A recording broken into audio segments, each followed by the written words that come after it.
बहुत बहुत धन्यवाद आप सभी का, आज आप यहाँ पर उपस्थित हुए। और मैं विशेष धन्यवाद देना चाहूंगा श्रीमान राज परीक्षित प्रभु को और अनुराधा प्रेम माता जी और भगवान कृष्ण प्रभु, किशोरी किशोरी माता जी और मंजरी और जयराम, समूचे परिवार को मैं धन्यवाद देना चाहता हूँ। आज जो उन्होंने यहाँ पर पुनः हमारे रविवार के जो कार्यक्रम होता है संडे प्रोग्राम, उसके लिए अपने द्वार खोले, तो हम बहुत बहुत धन्यवाद देना चाहेंगे सभी का। और हम 3 बार हरि बोल कहकर उनका अभिवादन करेंगे। अभी क्या प्रसाद हुआ नहीं है ना, तो थोड़ा ऐसा हरि बोल कहते हैं मानो प्रसाद होने के बाद वाला हरि बोल। ठीक है, पुनः एक बार, तो पुनः प्रयास करते हैं।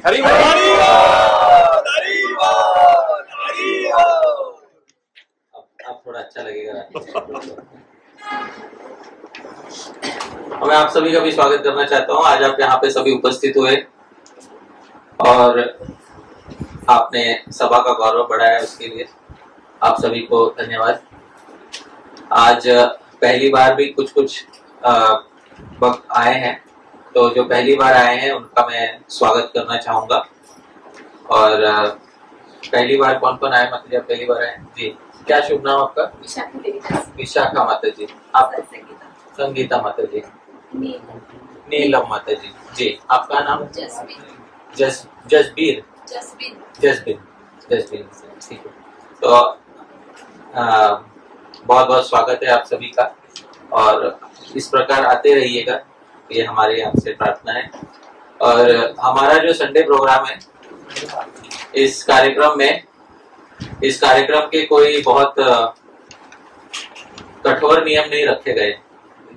आप जो भी गौड़ीय वैष्णव है और जो भी अपने भजन साधन में आगे बढ़ना चाहते हैं, विशेष रूप से जो कई वर्षों से भगवान की भक्ति में लगे हुए हैं और जिनको थोड़ा और विस्तार से जानने की इच्छा है भगवान के इस भजन के पथ को, उनके लिए ये संडे प्रोग्राम है। और आप जो भी आना चाहते हैं, आपका बहुत बहुत स्वागत है। और ऐसा यहाँ पे बिल्कुल भी नहीं है कि यहाँ पर आओगे तो बाकी जगह मत जाना, हाँ, या बाकी जगह जाओगे तो यहाँ मत आना। तो वो कुत्सित मानसिकता यहाँ पर नहीं है। वो यहाँ पर ये है कि आप यहाँ पर आ रहे हो, आपका स्वागत है। और आप जहाँ कहीं और भी भक्तों के समाज में जाओगे, वहां भी आप जाइए, बहुत अच्छा है। जितना आप भक्तों का अधिक आप संग लोगे उतना तो अच्छा ही है, बहुत अच्छी बात है। तो आपका सभी का स्वागत है। और शिष्ट परंपरा ये है कि पहले मंगलाचरण करना चाहिए। मंगलाचरण करने से पहले आज का जो विषय है उसके बारे में मैं कह देता हूँ। आज का विषय है वेद और तंत्र। ठीक है, वेद का मार्ग और तंत्र का मार्ग, ये जो है इस विषय में आज बताऊंगा। क्योंकि तंत्र नाम सुनते ही लोगों के मन में कुछ घंटियां बजने लगती हैं। ठीक है, तो आज तंत्र मार्ग के बारे में भी बताएंगे। ठीक है, और पर कुछ भी आरंभ करने से पहले मंगलाचरण करना होता, तो आप मंगलाचरण से हम आरंभ करेंगे। प्राय आप सब इन श्लोकों को जानते होंगे, आप सब हमारे साथ गा सकते हैं। ओम ज्ञानतिमिरान्धस्य ज्ञानाञ्जनशलाकया चक्षुरुन्मीलितं येन तस्मै श्रीगुरवे नमः। श्रीचैतन्यमनोभीष्टं स्थापितं येन भूतले स्वयं रूपा कदा मह्यं ददाति स्वपदान्तिकम्। वन्देऽहं श्रीगुरो श्रीयुतपदकमलं श्रीगुरून् वैष्णवांश्च श्रीरूपं साग्रजातं सगण रघुनाथान्वितं तं सजीवं साद्वैतं सावधूतं परिजनसहितं कृष्ण चैतन्य देवं श्रीराधा कृष्ण पादान् सगण ललिता श्री विशाखान्वितांश्च नमो विष्णुपादाय कृष्ण प्रेष्ठाय भूतले श्रीमते भक्ति वेदांत स्वामिन्निति नामिने। नमस्ते सारस्वते देवे गौरवाणी प्रचारिणे निर्विशेष शून्यवादी पाश्चात्य विषतारिणे नमो महावदन्याय कृष्ण प्रेम प्रदायते कृष्णाय कृष्ण चैतन्य नाम्ने गौरतुषे नमः।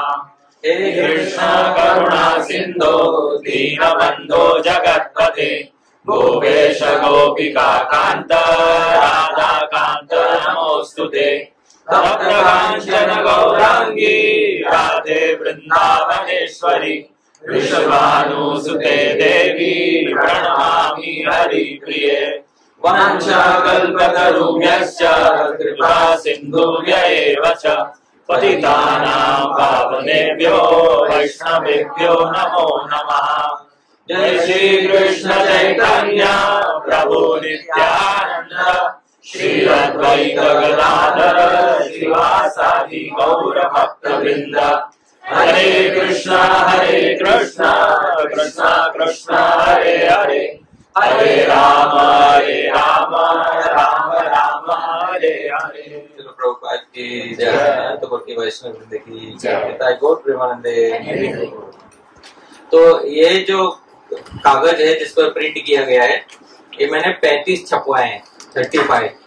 अब हो सकता है कि आप लोगों की संख्या 35 से अधिक हो, ठीक है। तो हमारे जब मैं कॉलेज में था तो एक बार ऐसा हुआ कि मैं एग्जाम दे रहा था और जो प्रश्न पत्र रहता है, क्वेश्चन पेपर, वो कम छपे थे। तो हमारा जो एग्जाम लेने वाला था वो जब तो मेरे तक आया, मेरे टेबल तक आया, तब तक खत्म हो गए थे। तो एक टेबल पे एक ही आदमी बैठता था, है कि नहीं।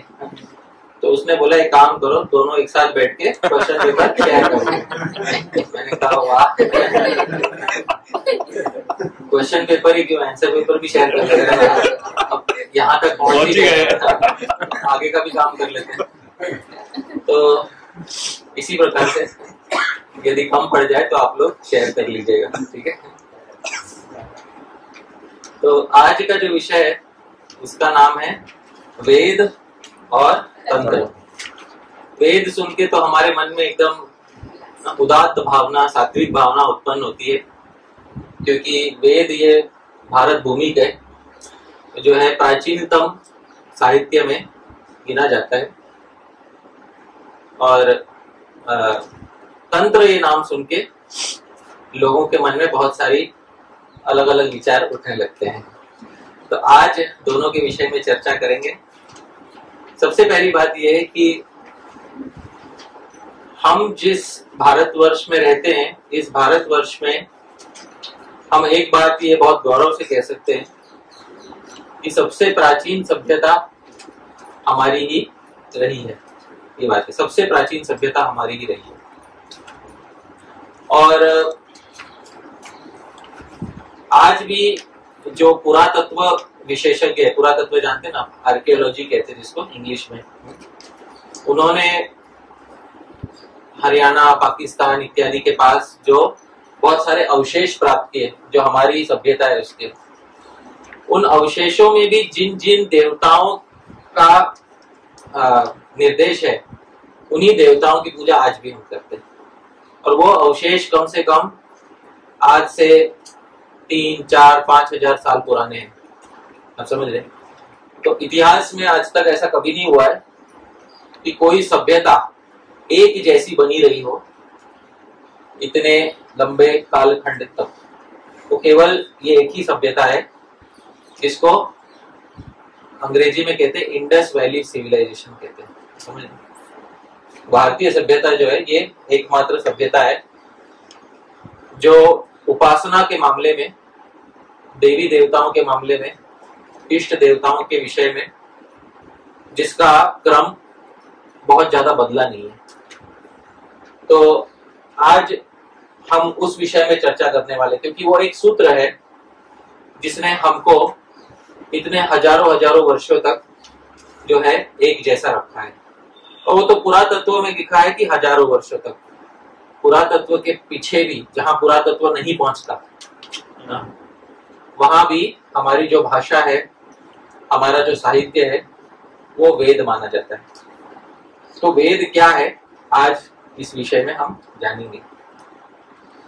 देखिए, भारतवर्ष में एक ऐसा शब्द है जिसका अंग्रेजी में अनुवाद नहीं हो सकता ठीक ठीक।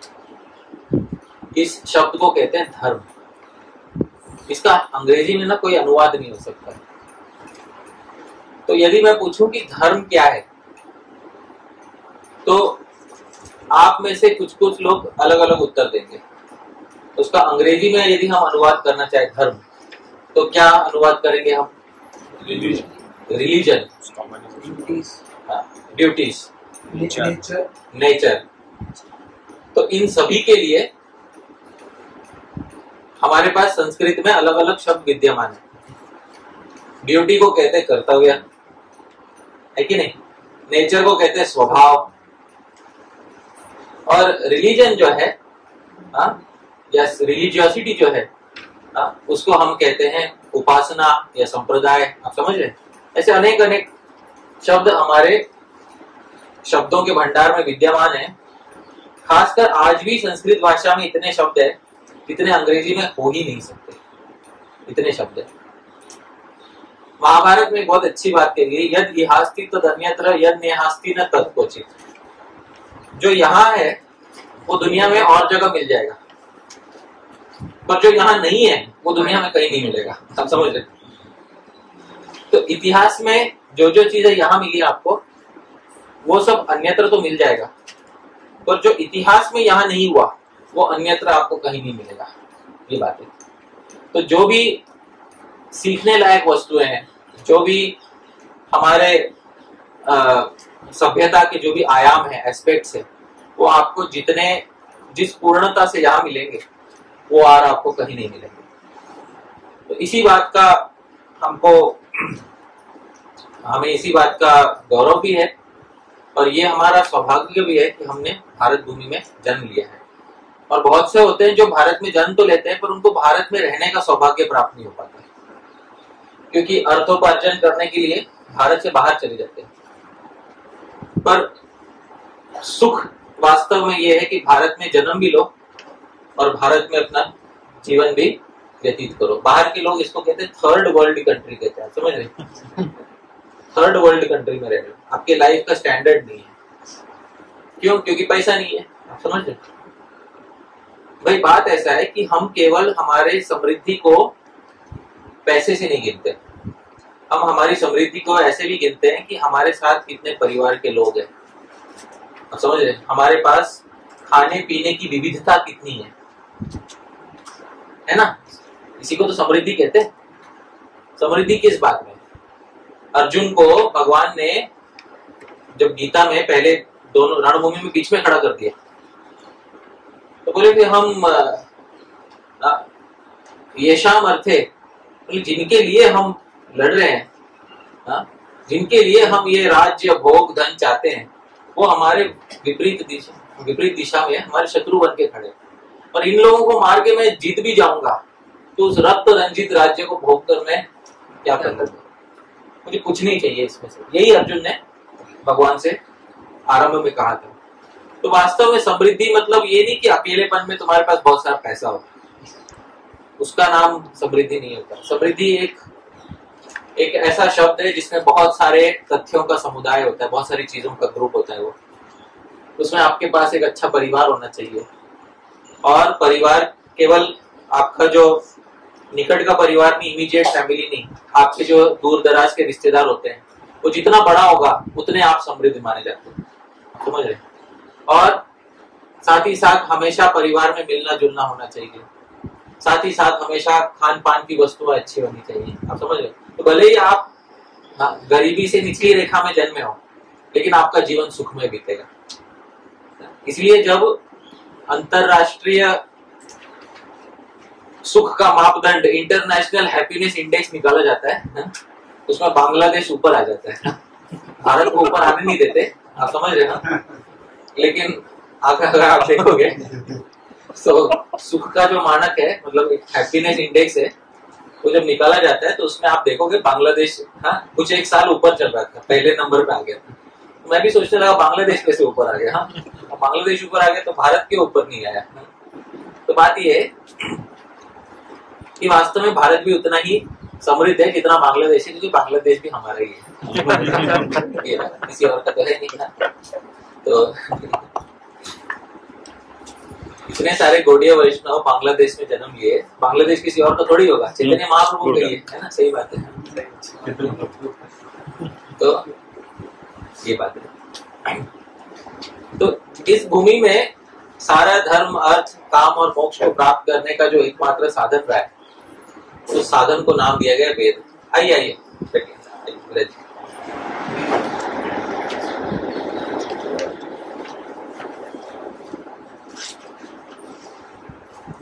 तो वेद शब्द जो है, इसका क्या अर्थ होता है ये मैं अभी बता रहा हूं। जो यहाँ श्री लिखा हुआ है ये मंगलवाची है, ठीक है। ये वेद में इसका उल्लेख है, श्री का। वेद में एक श्री सूक्त है। कौन सा सूक्त है? श्री सूक्तम है। श्री सूक्तम है, तो सूक्त का नाम ही श्री है। तो श्री का अर्थ बहुत सारा होता है। श्री का अर्थ होता है धन, श्री का अर्थ होता है संपत्ति, श्री का अर्थ होता है लक्ष्मी देवी, और श्री का अर्थ होता है शुभ। क्या अर्थ होता है? शुभ। शुभ की इच्छा से, कल्याण की इच्छा से जो ऊपर मंगलवाची शब्द लिखा जाता है उसको क्या कहते हैं? श्री। तो यहां से आरंभ होता है। और वेद शब्द का जो अर्थ है यहाँ पे दिया हुआ है, मेरे पीछे बोलिए। वेदः विदन्ति धर्मम् अनेन। तो इसका जो अर्थ है वेद शब्द का, ये व्याकरण जानने वाले विद्वानों ने यहाँ पर करके दिया है। हमारे महाराष्ट्र में बहुत बड़े व्याकरण जानने वाले हुए, उनका नाम था भट्टोजी दीक्षित। आज जो भी व्याकरण सीखते हैं उनमें से 99% लोग इनकी कृपा से व्याकरण सीखते हैं, भट्टोजी दीक्षित। इनके पौत्र हुए भानुजी दीक्षित। इन्होंने एक टीका लिखी अमरकोश पे, और उन्होंने सारे शब्दों का व्याकरण दृष्टि से अर्थ करके दिया, और उनके द्वारा बताया हुआ वेद का ये अर्थ है। क्योंकि पहले व्याकरण दृष्टि से अर्थ करते हैं, क्योंकि व्याकरण दृष्टि मतलब वो शब्द बना कैसे होता है ना। किसी चीज को जब हम फिजिक्स में बोलते हैं, साइंस में कहते हैं एटॉमिक लेवल पर जाकर देखना, मतलब उसका सबसे छोटे घटक पर उसको ले जाकर देखना कि उसका अर्थ क्या है। तो सारे शब्द धातुओं से बनते हैं। किससे बनते हैं? धातुओं से। तो ये वेद शब्द ये बना है विद धातु से। कौन से धातु से बना है? विद। और विद धातु ये ज्ञान अर्थ में, यानी कुछ ज्ञान प्राप्त करने के अर्थ में होती है। तो विदंती धर्मम अनेन, जाना जाता है धर्म इसके द्वारा, इसीलिए इसको क्या कहते हैं? वेद।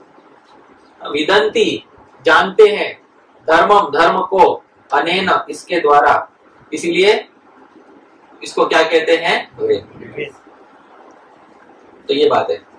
व्याकरण में विद धातु में गाय प्रत्यय कर लो तो फिर वेद शब्द बन जाता है। पाणिनि के सूत्रों से सारे आप शब्द बना सकते हो। उसका अर्थ भी है यहाँ पे, और उसका सूत्र भी बताया, उसमें कौन सा प्रत्यय लगाना है वो बताया गया। तो ये है वेद शब्द। वेद का ही पर्यायवाची शब्द है श्रुति। क्या शब्द है? श्रुति। श्रुति का भी अर्थ बताते हुए श्री भानुजी दीक्षित कहते हैं, मेरे पीछे बोलिए। श्रूयते धर्मो अनया। श्रूयते सुना जाता है, धर्म सुना जाता है, अनया इसके द्वारा। इसके द्वारा क्या सुना जाता है? धर्म। इसलिए इसका नाम क्या पड़ जाता है? श्रुति। समझ में आ रहा है? तो ये तो एक नाम है वेद, दूसरा नाम क्या हो गया? श्रुति। तीसरा नाम है, मेरे पीछे बोले, आमनायः। आमनाय का अर्थ मेरे पीछे बोलिए। आमनन्ति उपदिश्यति धर्माधर्मो। आमनन्ति मतलब उपदेश करते हैं ये धर्म और अधर्म का, इसलिए इनको कहते हैं आमनाय। क्या कहते हैं इनको? आमनाय। अब इस तीनों व्याख्याओं में एक शब्द समान आ गया है। कौन सा शब्द समान आ गया है? धर्म। अब ये बात है कि धर्म वास्तव में होता क्या है? धर्म किसको कहते हैं? तो बोल दो धर्म रिलीजन है, समझ रहे हैं? रिलीजन है। तो मान लो कल को सभी चोरों ने मिलकर धर्म बना लिया ना, सही बात है ना? हा? और उसमें उस धर्म के संविधान शास्त्रों में लिख दिया कि चोरी करना कोई पाप नहीं है जब तक मंगलवार और गुरुवार को, के अलावा बाकी दिनों चोरी करना कोई पाप नहीं है। ठीक है, तो ऐसा भी कोई बना सकता है, सही बात है कि नहीं? और बोल सकते हैं ये हमारा चोरों का धर्म है। अब इसको सरकार से मान्यता दिला दो, है ना, और इसको नेशनली रिकॉग्नाइज धर्म बना दो, तो इसको धर्म नहीं कहते। और धर्म की ऐसी संकीर्ण व्याख्या हम नहीं कर सकते, क्योंकि धर्म वो होना चाहिए जिसमें कुछ लक्षण होने चाहिए, वो सबके लिए समान होना चाहिए। आप समझ रहे, सारे मनुष्यों के लिए क्या होना चाहिए? समान। क्योंकि मनुष्य ही है जिसमें धर्म की भावना उत्पन्न हो सकती है। अन्य प्राणियों में धर्म की भावना उत्पन्न होना संभव नहीं। मनुष्य से नीचे की बात कर रहा हूं, मनुष्य से ऊपर भी धर्म की भावना होती है, पर मनुष्य वो सबसे पहला पायदान है, सबसे पहला सोपान है, पहली सीढ़ी है, जहां से किसी जीवात्मा के मन में, हृदय में किसकी भावना उत्पन्न होती है? धर्म। अब धर्म क्या होता है, यदि इसके बारे में पूछा जाए तो इसकी व्याख्या भी अमरकोश में की हुई है। अमरकोश ही बताता है धर्म क्या है। अब देखिए, उसके नीचे लिखा हुआ है, मेरे पीछे बोलिए, धर्मस्तु तद्विधि। अब धर्म क्या है सुन लीजिए, ऐसी व्याख्या है, धर्म वो है जो वेद की विधि है, उसी को धर्म कहते हैं। आप समझ रहे हैं? वेद में जो बताई हुई विधि है, वेद में जो बताए हुए इंस्ट्रक्शन है, ये क्या है? धर्म। बस। अरे भाई, ये तो एक दूसरे पे निर्भर हो गए, आप समझ रहे हैं? हाँ, वेद से क्या प्राप्त होता है? धर्म। और धर्म क्या है? जो वेद में बताया हुआ है। आप समझ रहे हैं? तो कोई परम गति प्रभु को पूछेगा कि हरिपार्षद दास किधर है, तो बोले हरिपार्षद, हाँ, कोई इनसे हरिपार्षद दास किधर है, तो मेरे तरफ भेजा, मेरे पास आके मैं इनकी तरफ भेजा। समझ रहे हैं? तो ये अन्योन्य आश्रय हो गए, एक दूसरे के ऊपर निर्भर व्याख्या हो गई। बात यह है कि धर्म एक ऐसी वस्तु है, अगर इसको रफ अनुवाद किया जाए, एक ऐसी वस्तु है जिससे हमारा सर्वतो भाव से सभी ओर से कल्याण होता है। आप समझ रहे हो? सभी ओर से हमारा क्या होता है? कल्याण। तो सभी ओर से हमारा जिसमें कल्याण हो, उसको क्या कहते हैं? धर्म। और वो धर्म एक मार्ग का पालन करने से होता है। कौन से मार्ग का पालन करने से होता है? वेद। ये बात है, वो अपने मन से नहीं बनाया जा सकता। वेद में कहा गया है, सत्यम वद, सत्य बोलो, धर्मम चर, धर्म के मार्ग पे चलो। तो सत्य बोलो, क्योंकि अब वेद ने कह दिया है, तो सत्य बोलना क्या हो गया? धर्म। क्योंकि कुछ कुछ ऐसे भी जगह होती है, हाँ, कुछ कुछ ऐसे भी पंथ है, इसमें सिखाया जाता है कि झूठ बोलो। समझ रहे? झूठ बोलना धर्म है। आप समझ रहे? अब ज्यादा विस्तार से नहीं बताऊंगा, आप लोग सब समझ ही गए होंगे।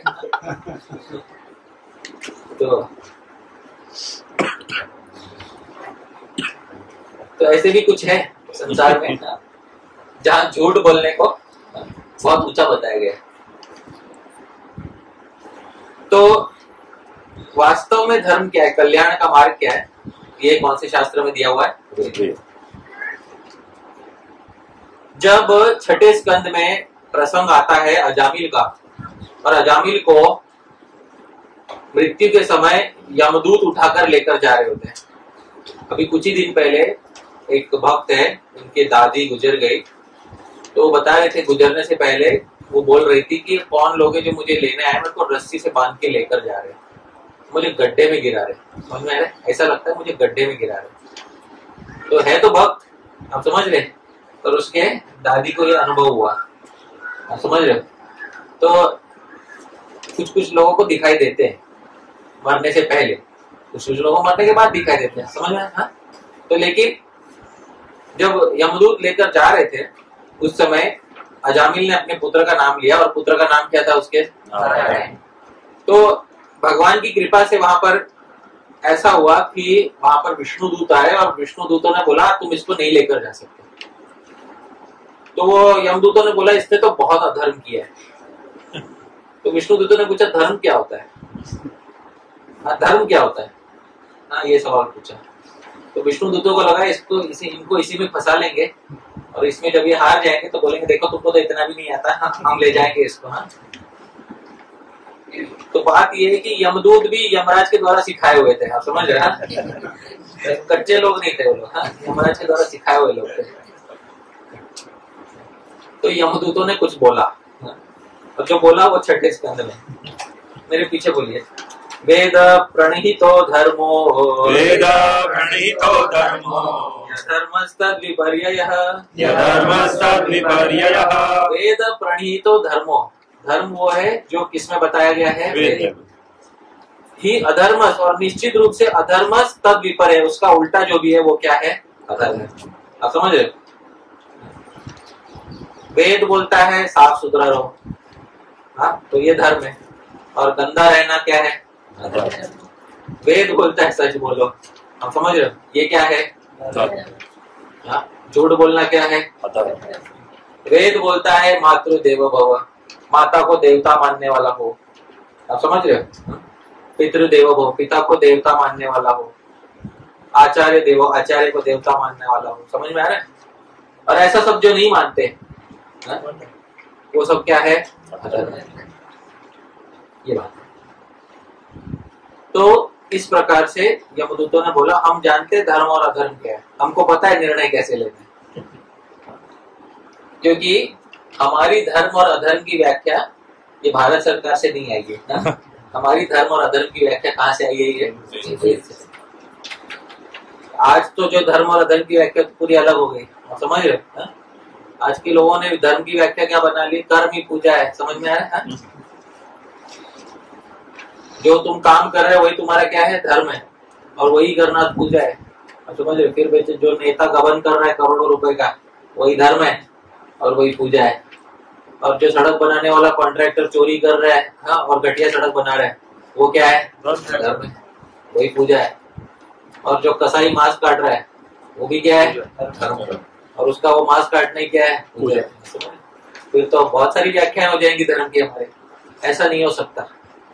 वेद प्रणीतो धर्म, जो वेद में बताया गया है वही क्या है, धर्म। यदि वेद बोले कि किसी प्राणी की हत्या करनी है किसी विशेष प्रयोजन के लिए, तो वो वेद में बताए हुए प्राणी हिंसा वास्तव में हिंसा नहीं होती, क्योंकि उससे हिंसा करने वाले का और उस प्राणी दोनों का कल्याण होगा। आप समझ रहे हैं? स्वर्ग कामो यजेत, स्वर्ग की इच्छा वाला क्या करे, यज्ञ करे। और उस यज्ञ में पहले पशु बलि हुआ करती थी। महाराज युधिष्ठिर ने अश्वमेध यज्ञ कराया था कि नहीं कराया था? सही बात है। अश्वमेध यज्ञ बिना अश्व का मेध किए नहीं हो सकता। सही बात है। पर वहां जब अश्व का मेध किया जाता है, वो मेध इसलिए नहीं होता कि अधर्म हो, वो मेध इसलिए नहीं होता कि उससे हमारी इंद्रियों की तृप्ति हो, वो इसलिए किया जाता है ताकि उसको यज्ञ में आहुति करके डाला जा सके, और उस आहुति से देवताओं को प्रसन्नता होती है। किसको प्रसन्नता होती है? देवताओं। ये बात, देवताओं को क्या मिलता है आप समझ रहे? क्योंकि बताना आवश्यक है, वेद का मार्ग क्या है, देवताओं को क्या मिलता है ये सबसे। तो आपकी तरफ से तो एक पुरोहित बैठता है। पुरोहित मालूम है किसको कहते हैं? जो यज्ञ में आहुति डाल के क्या बोलता है, स्वाहा, है कि नहीं? तो वो आहुति डालने वाला आपकी तरफ से तो पुरोहित बैठता है। पुरोहित का मतलब होता है पुरह, आगे बढ़ के जो हमारा क्या करता है, हित करता है।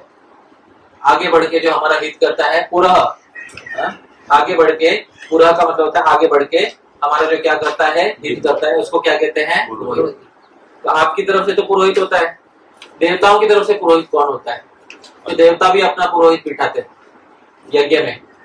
कौन होता है? ऋग्वेद की पहली ऋचा में बताया गया है, अग्निमीळे पुरोहितम। अग्नि देवताओं का कौन है? पुरोहित है। तो देवताओं की तरफ से पुरोहित बन के कौन बैठता है? अग्नि। तो आप यहाँ से पुरोहित क्या करता है? स्वाहा। और वहां से ग्रहण करने के लिए कौन होता है? अग्नि। अग्नि आपके द्वारा दिए हुए सारी आहुति को सोम में परिवर्तित करता है। किसमें परिवर्तित करता है? सोम। और सोम में परिवर्तित, ये सोम ये देवताओं का भक्ष्य है, देवता इसको ग्रहण करते हैं और देवता इससे आनंद उठाते हैं। समझ में आ रहा है? तो दोनों तरफ से पुरोहित बैठते हैं, केवल एक तरफ से पुरोहित नहीं बैठता है। तो अग्नि देवताओं को पुरोहित होता है, अग्नि देवताओं के लिए आहुति देता है। और जब देवता आपसे कुछ लेते हैं, ददाति प्रतिगृह्णाति, समझ में आ रहा है? यही पूरे संसार का नियम है कि कुछ एक हाथ से देना है, एक हाथ से लेना है। फिर देवता देते हैं समृद्धि। क्या देते हैं देवता? समृद्धि। और समृद्धि का मतलब केवल पैसा नहीं होता। समृद्धि का अर्थ मैंने बताया था आरंभ में, जो धन धान्य, खाने पीने की अच्छी अच्छी वस्तुएं, समूचा परिवार, आप समझ रहे हो? गाय बैल, सारे पशु घर में होना, ये सबका कॉम्बिनेशन मिला के इसको क्या कहते हैं? समृद्धि। साल में 6 ऋतु सही समय पर आना, इसको क्या कहते हैं? समृद्धि। समझ रहे हैं? हाँ, नहीं तो घर में टिटोर रहा है बाहर। हाँ, समझ रहे ना, 6 महीने तो बर्फ पड़ रही है, घर में टिटोर रहा है, अब बोल रहा है मेरे बैंक में बहुत पैसा है। हाँ, मेरे भाई बहुत पैसा तुम्हारे बैंक में, लेकिन तुम्हारे पास समृद्धि नहीं है कि नहीं? मैं छोटा था तो गांव में हमारे पास कुछ ज्यादा पैसा नहीं था, तो गर्मी की छुट्टियों में हम गांव जाया करते थे। तो हमारे गांव में बड़ा घर था, वो कच्चे मिट्टी का जो घर रहता है ना, वैसा बड़ा घर था। तो उसके ऊपर का एक फ्लोर बनाया जाता है जिसको मराठी में माड़ी कहते हैं, समझ रहे हैं ना? तो ऐसा वो बनाते हैं। तो ऊपर का एक फ्लोर था, तो जब गर्मी की छुट्टी होती थी तो ऊपर के फ्लोर पे पूरे आम के क्रेट बिठाई दिए जाते थे ताकि पक जाए, वो जो कच्चे आम रहते ना वो पक जाए वो। तो ऐसा पूरा ऊपर के फ्लोर पे पूरा आम के पेटी लगते थे। ऐसा है। आज की तारीख में आम की पेटी मुझे केवल दुकान में देखने मिलती है, आप समझ रहे हैं? क्योंकि गांव जाना होता नहीं है, आप समझ रहे हैं? गांव जाऊंगा तो आज भी मिलेगा मुझे, लेकिन आज तो मैं शहर में आ गया हूँ और आज मेरे पास पैसा आ गया, आप समझ रहे हैं? लेकिन मेरे पास एक वस्तु आज नहीं है। क्या नहीं है मेरे पास? आज समृद्धि नहीं है आज मेरे पास। मुझे आज इस बात का संशय है कि यदि मैं दूध भी पीऊं तो वो सही है कि गलत कर रहा हूँ, सही काम धर्म कर रहा हूँ या अधर्म कर रहा हूँ, इस बारे में मुझे संशय है। तो ये जो है ये है हमारी आज की समृद्धि, आप समझ रहे? तो ये समृद्धि की व्याख्या जो है हमारी आज पूरी उलट गई है। और आसुरी आनंद यदि समृद्धि है, असुरों का भी एक स्टैंडर्ड होता है, सही बात बोलो तो असुरों का भी एक स्टैंडर्ड है ना?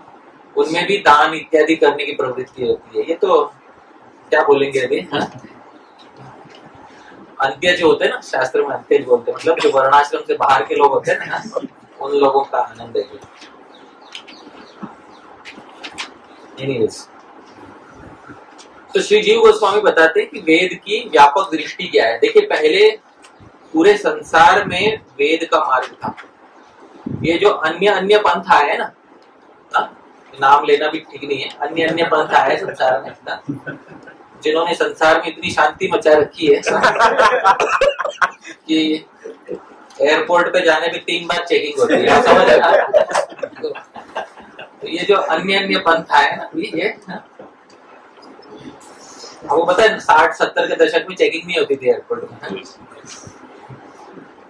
खुद ही सामान लोड करते। हाँ, तो अभी जो अन्य पंथ आए जिनसे इतनी शांति हो गई है संसार में, ये एयरपोर्ट में 1-2 बार चेकिंग तो हो ही जाती है अच्छे से। तो ये जो अन्य पंथ आए हैं वो कुछ 1,500-2 हजार साल का इतिहास है।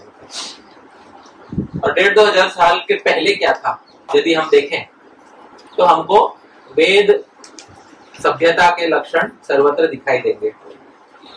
तो भारतवर्ष में एक समुदाय रहता है जिसको हम कहते हैं पारसी। ये ईरान, ये जो यहाँ से आए हुए हैं, और इनका जो शास्त्र है इसको कहते हैं ज़ेंड अवेस्ता। तो इसकी भाषा लगभग संस्कृत जैसी है, आप समझ रहे हैं? लगभग संस्कृत। आप गूगल पे आप जाकर देख सकते हो, क्योंकि इसमें शब्द है असुर, देव, यज्ञ, ये सारे शब्द इनके शास्त्रों में पाए जाते हैं। और इनमें भी जब ये आए थे तो अपने साथ अग्नि लेकर आए थे। क्या लेकर आए थे अपने साथ? अग्नि। और इन्होंने भारतवर्ष के राजाओं से यही इन्होंने प्रार्थना की थी कि हमको आश्रय दो और हमारी अग्नियों को आश्रय दो, जो अग्नि हम लेकर आए हैं उनको आश्रय दो।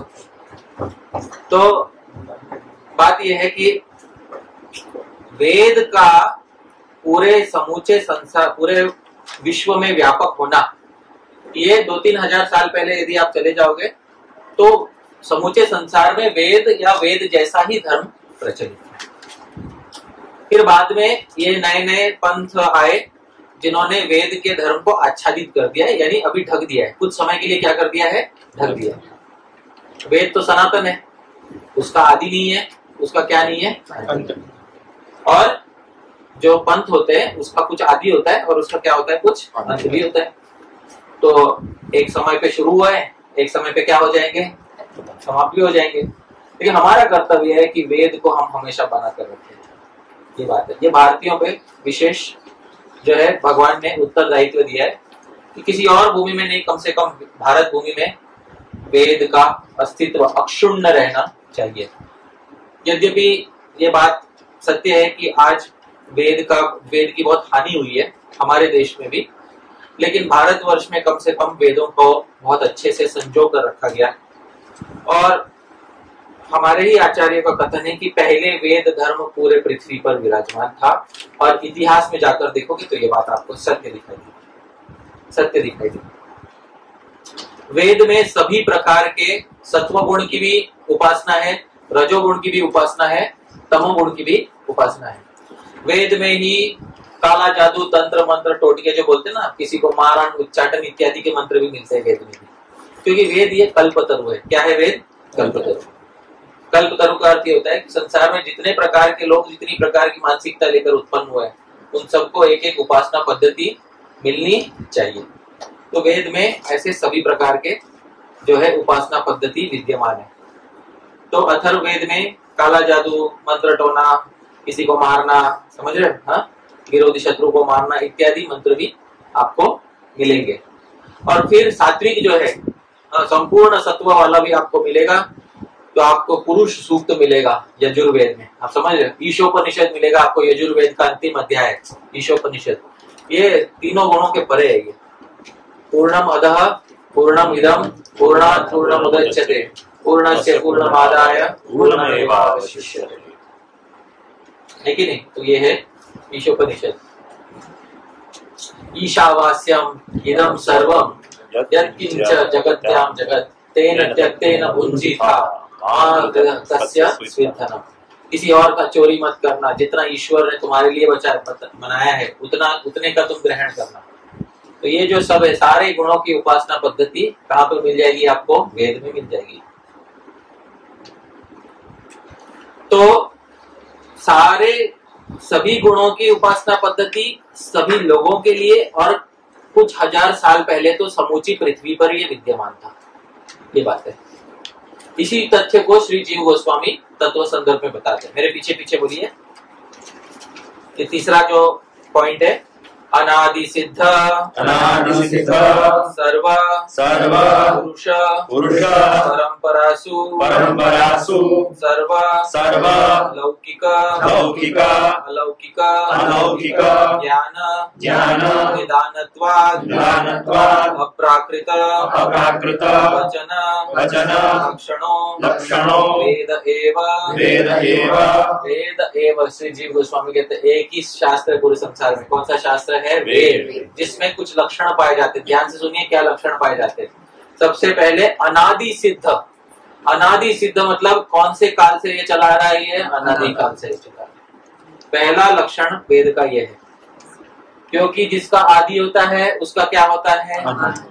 प्रमाण क्या? गीता में भगवान बोलते हैं ना सतो विद्यते भाव ना भावो विद्यते सतः। पता है किसको? इसका अर्थ क्या होता है? ना सतो विद्यते भाव। राजपरिषद आप जानते इसका क्या अर्थ होता है? न असतः विद्यते भाव न अभाव विद्यते सतः। जो असत है, असत मतलब जिसकी हमेशा सत्ता नहीं होती, उसका भाव मतलब वो सनातन नहीं हो सकता, और जो सनातन है उसका अभाव नहीं हो सकता। आप समझ रहे हो? जीवात्मा क्या है? अनादि है और अनंत। जीवात्मा के विषय में भगवान ने ये बात कही है। जीवात्मा क्या है? अनादि है और अनंत है। तो जीवात्मा सनातन है, पर शरीर क्या है? उसका आदि है। तो जिसका आदि होता है उसका क्या होता है? अनंत। जिसका आदि होता है वो इस भौतिक संसार का प्रोडक्ट है, और भौतिक संसार के जो भी प्रोडक्ट है उसमें 6 परिवर्तन होते हैं। पहले पैदा होता है, कुछ समय रहता है, थोड़ा बढ़ता है, उसमें विकार होता है, फिर घिसता है, और फिर क्या हो जाता है? नष्ट हो जाता है। 6 विकार उसमें होते हैं। तो यही बात पंथ संप्रदाय मार्गों के विषय में भी है। जिसका आदि होगा उसका क्या होगा? अंत भी होगा। या तो भारी विकार आएगा उसमें, और भारी विकार आने के बाद उसका क्या हो जाएगा? अंत हो जाएगा। सही बात है कि नहीं? इसीलिए बाकी कुछ पंथों में ऐसा बोला जाता है कि उसको बोलते हैं जजमेंट डे। कयामत के दिन आएगा कि रात आएगी? सुनने को क्या आता है? हाँ, तो कयामत आएगी। कयामत मतलब क्या होता है? वो एक दिन सब खत्म हो जाएगा। पर हमारे यहाँ किसी दिन कुछ खत्म नहीं होने वाला, क्योंकि ये कौन सा धर्म है? सनातन धर्म। ये बात है।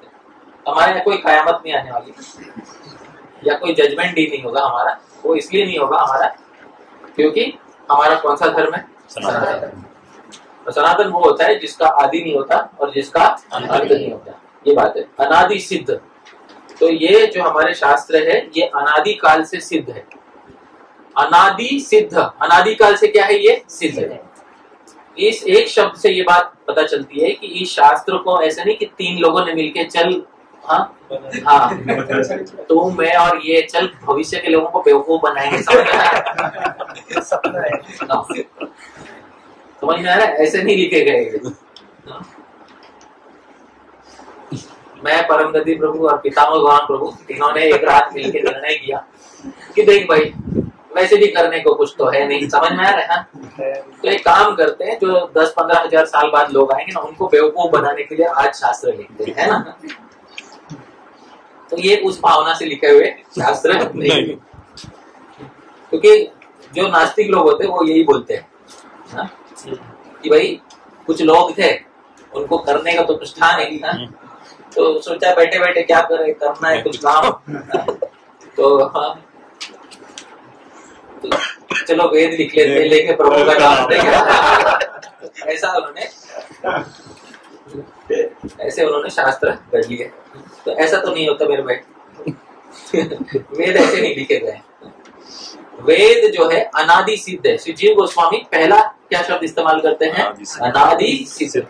तो पहला सनातन धर्म का लक्षण यह होना चाहिए कि वो कौन से काल से सिद्ध होना चाहिए? अनादि सिद्ध। अच्छा, बीच बीच में इसका ह्रास हो जाता है। ह्रास मतलब ये घट जाता है, फिर पुनः भगवान आके यदा यदा ही धर्मस्य, जब जब किसकी हानि होती है? पर धर्म कौन से शास्त्र में दिया हुआ है? वेद में। तो यदा जब जब वेद की हानि होती है तब मैं पुनः आ जाता हूँ और पुनः आके इन वेदों का उत्थान कर देता हूँ, और जिन लोगों ने इसका हानि की थी उनको मैं बराबर सबक सिखाता हूँ। समझ में आ रहा है? तो ये जो है ये भगवान ने कौन से शास्त्र में बोला है? गीता में बोला। सही बात है कि नहीं? तो ये भगवान यही काम करते हैं। हाल फिलहाल में, क्योंकि ये जो कालखंड चल रहा है ये कालखंड ऐसा है कि आज की तारीख में एक भी क्षत्रिय ढंग का क्षत्रिय पृथ्वी पर विद्यमान नहीं है। ऐसा कालखंड चल रहा है। हालांकि इतिहास में आज तक ऐसा कभी नहीं हुआ है जो आज हो रहा है। एक भी प्रॉपर क्षत्रिय जो है जो भूमि पे सत्ता रखता हो ठीक से, ऐसा आज विद्यमान नहीं है। तो पहले के पंडितों ने इस पर बहुत विचार किया कि ऐसा क्यों हुआ है। तो नागेश भट्ट है जो विद्वान बहुत बड़े हुए व्याकरण के, काशी में उन्होंने एक ग्रंथ लिखा था, उसका नाम था व्रात्यता प्रायश्चित निर्णय। उसमें उन्होंने लिखा था कि कलयुग एक ऐसा समय है जिसमें कलौ न ब्राह्मणा संति, कलौ न वैश्य, कलौ न क्षत्र जाते हैं, कलौ न, हाँ कलयुग में ब्राह्मण, कलयुग में क्षत्रिय नहीं है, कलयुग में वैश्य भी अधिक नहीं है। कलौ न क्षत्रिय संति, कलौ न वैश्य जाते हैं, ब्राह्मणाश्चैव शूद्राश्च कलौ वर्ण द्वय स्मृतः। कलयुग में दो आपको मिलेंगे, दोनों एक्सट्रीम मिलेगा आपको। अधिकांश आपको कौन मिलेंगे?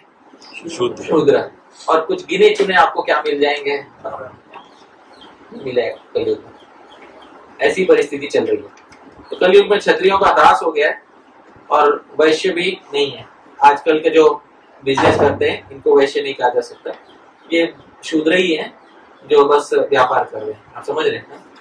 तो दो तबके के लोग आपको सबसे अधिक मिलेंगे, ब्राह्मण, अच्छा शूद्र। सबसे अधिक कौन है? शूद्र। और बहुत ही छोटा तबका किसका बच गया है? ब्राह्मण, ये बच गया। तो अनादि सिद्ध वेद जो है अनादि काल से सिद्ध है। और दूसरा, सर्व पुरुष परंपरासु, मनुष्य की सारी परंपराओं में ये ज्ञान विद्यमान था पहले। आप समझ रहे? सर्व पुरुष परंपरासु, दुनिया की किसी भी कोने में चले जाओ, सारे परंपराओं में ये ज्ञान क्या था? विद्यमान था। इतिहास ये कहता है कि भारत के बाहर जो राजा इत्यादि हुए हैं, हाँ, उनका इतिहास ये है कि वो एक व्यक्ति से डर के भागे हैं।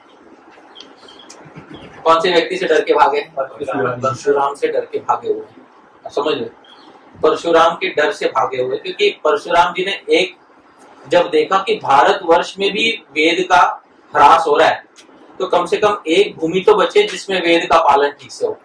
कौन सी भूमि बचे? भारत। उसके लिए आवश्यक है कि ये जो वेद इत्यादि को मान नहीं रहे, इनको भारत के बाहर खदेड़ दिया जाए। और मैं स्वयं तो भारत में रहूंगा, लेकिन भारत में इन लोगों को रहने नहीं दूंगा। तो ये प्रण करने वाले कौन से भगवान हैं? और उनके फरसे के बल पे आज बाकी सारे लोग जो है बाकी जगहों पे भी राजा महाराजा इत्यादि हुए, उनके भी वंशावली हुई, लेकिन वो एक व्यक्ति के डर से भागे। इसके डर से भागे हैं परशुराम। तो वहां पर वेद धर्म धीरे धीरे घटता गया, पर भारत में बहुत काल तक अक्षुण्ण बना रहा। बात यह है सर्व पुरुष परंपरा से मूलतः सारे मनुष्यों की जातियों में ये धर्म था, यहाँ तक कि देवताओं की जातियों में, ब्रह्मा जी तक। आप समझ रहे हो, मनुष्य तथा मनुष्य के ऊपर की सभी जातियों में जहां जहां धर्म है वहां वहां क्या होना चाहिए? वेद। ये बात, जिस जिस जाति में धर्म हो सकता है उस जाति में क्या होना चाहिए? वेद भी होना चाहिए। ये बात। सर्व लौकिक अलौकिक ज्ञान निदानत्वा, निदान कहते हैं कारण को। सारा लौकिक और अलौकिक ज्ञान का जो मूल कारण है वो कौन सा शास्त्र है?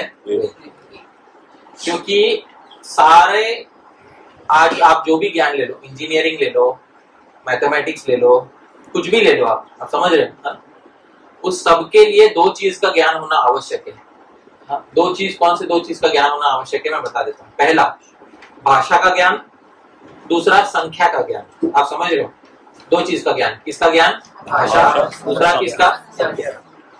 और सबसे प्राचीनतम भाषा और सबसे प्राचीनतम संख्या का शास्त्र कौन सा है? वेद। वेद में ही बताया गया है द्वे द्वे शते च, सूर्य कितना दूर है। आप समझ, कितना दूर है सूर्य, कितने योजन दूर है, इसकी संख्या वेद में ही बताई गई। तो संख्या शास्त्र, गिनती कैसे करनी है, ये सबसे प्राचीन शास्त्र कौन सा है? अब संख्या आ गया और बोलना आ गया, उसके ऊपर के सारे शास्त्र जो है नए नए शास्त्र आप बना सकते हो। पर लौकिक और अलौकिक सभी विद्याओं का जो मूल स्रोत है वो कौन है? वेद ही है। वेद एव, ये बात है। और इस तथ्य को कोई नकार नहीं सकता। सबसे प्राचीन गिनती का सिस्टम जो है पूरे संसार में वो किसके पास था? वेद में ही है। और इसी के बल पे बाकी सब बनाया गया। आपको गिनना आ गया, एक बार आप आकाश में देख के कौन सा ग्रह कौन से समय पे चलता है पूरी विद्या बना लोगे आप। और ये विद्या भारत में सबसे पहले बनाई, सबसे पहले प्राप्त हुई सूर्य सिद्धांत के रूप में। किसको? भास्कराचार्य को। भास्कराचार्य को भगवान सूर्य ने, वेद तो पहले ही पता था, वेद के आधार पर भगवान सूर्य ने भास्कराचार्य को बताया कि आसमान में, आकाश में कैलकुलेशन कैसे करना है। और आज उस ग्रंथ का नाम क्या है? सूर्य सिद्धांत। और जब साइंस या इत्यादि कुछ भी नहीं आया था भारत में, तब भी भारत में सूर्य ग्रहण कब लगेगा, चंद्र ग्रहण कब लगेगा, आज दशमी है, आज एकादशी है, आज द्वादशी है, चंद्रोदय कितने बजे होगा, चंद्रोदय कब होगा, कौन सी घटिका को होगा, सूर्योदय कौन सी घटिका को होगा, सूर्यास्त कब होगा, ये सब का पता कौन से शास्त्र से लगाया जाता था? सूर्य सिद्धांत। तो ये जो बातें हैं, ये सारी बातें, इन सब का मूल स्रोत एक शास्त्र है। कौन सा शास्त्र है? वेद। शरीर में 3 तत्व होते हैं, कफ होता है, वात होता है, पित्त होता है। आज भी इसको मॉडर्न डॉक्टर स्वीकार नहीं करते, लेकिन जो सारे रोग होते हैं वो इन्हीं तीनों तत्वों से उपजते हैं, कफ से, वात से और पित्त से। इनमें इनको दोष कहते हैं, त्रिदोष। इन दोषों के कारण ही सारे रोग उत्पन्न होते हैं। आप समझ रहे हैं? तो ये जो सूक्ष्म विज्ञान है, ये कौन से वर्ष में हुआ? ये भारत वर्ष में हुआ। भारत से फिर अन्य बहुत जगहों पे गया। भारत में ही ज्योतिष शास्त्र हुआ सबसे पहले। कौन सा शास्त्र हुआ? ज्योतिष शास्त्र हुआ। आप कौन से लग्न में जन्मे, उससे आपका स्वभाव बराबर बता देंगे। आप समझ रहे हैं? आप बस बोलो आपका डेट ऑफ बर्थ क्या है, बराबर आपका स्वभाव बता देंगे। आप समझ रहे हैं? यहाँ से ही वो शास्त्र गया मिस्र में, यूनान में, और फिर वहीं से वापस लौट के वापस भारत में आया। आप समझ रहे हैं? एक ऐसा शास्त्र जो यहाँ से गया और वहां से लौट कर भी आया, ज्योतिष शास्त्र। और इसीलिए भारत में संस्कृत में ग्रंथ हुआ, उसका नाम है यवन जातकम। क्या नाम है उसका? यवन जातक। यवन लोगों ने ज्योतिष कैसे आजकल चलाते हैं, उसका संस्कृत में ग्रंथ हुआ। किसी पंडित ने उनकी पूरी विद्या सीख के उसको संस्कृत में नोट डाउन किया, क्योंकि कुछ विद्याएं यहाँ से गई और यहाँ पर लुप्त हो गई, पर वहां पर बनी रही, और फिर वहां से वापस यहाँ आई। आप समझ रहे हैं? और उसको वापस पंडितों ने नोट डाउन किया और उसका नाम दिया। क्या नाम है शास्त्र का? यवन जातक। और उसके आचार्य का नाम है यवन आचार्य। आप समझ रहे हैं? सही बात है। यवनों में भी आचार्य होते हैं क्या? होते हैं, क्यों नहीं होते?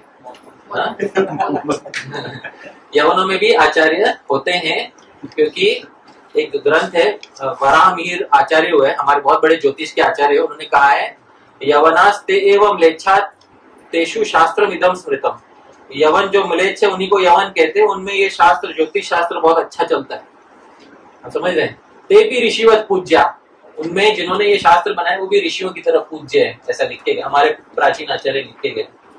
आप समझ रहे हैं? ते भी ऋषिवत पूज्या, वे भी ऋषियों की तरफ क्या है? पूज्य है। चांद कभी आएगा ये प्रेडिक्शन हमेशा बात क्या? चांद कभी आएगा? नहीं, वो वाला नहीं। मैं बोल रहा हूँ जो ग्रीस और मिस्र इत्यादि में फल ज्योतिष कहते हैं, जिसको फल ज्योतिष, फलित ज्योतिष, जिसमें ये बताते हैं कि भाई ये इस तारीख पे जन्मा है तो इसका स्वभाव ऐसा होगा। आप समझ रहे हो?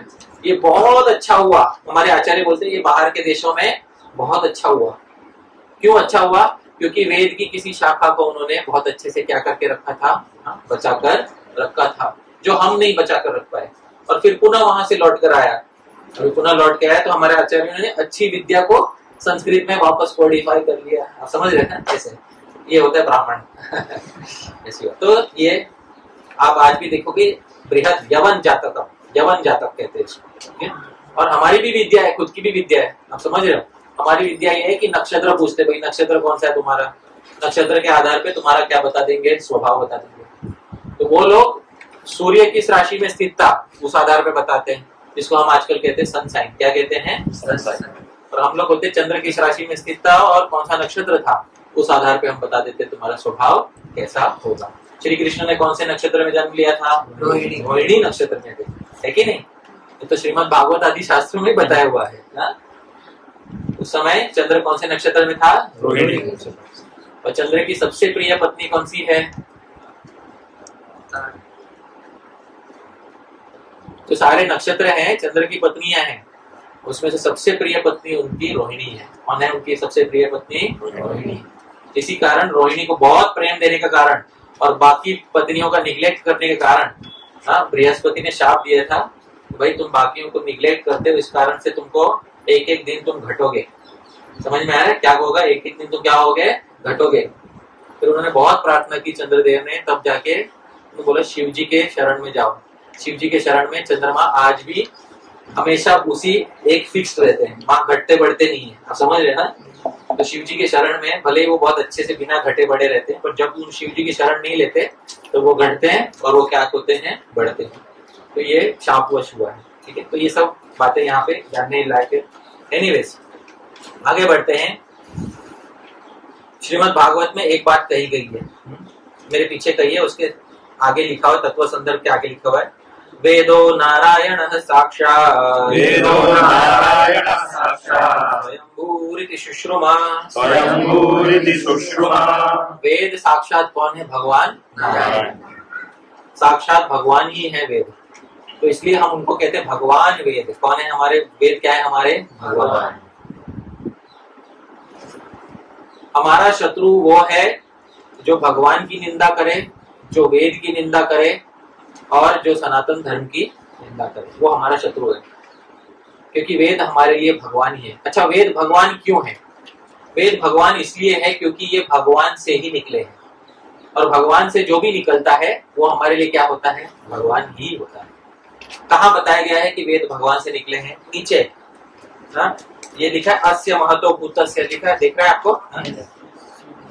अस्य महतो भूतस्य निश्वसितमेतद् ऋग्वेदो यजुर्वेद सामवेद अथर्वांगिरस इतिहासः पुराणं विद्या उपनिषदः श्लोका सूत्राणि अनुव्याख्यानि सर्वाणि निश्वसितानि।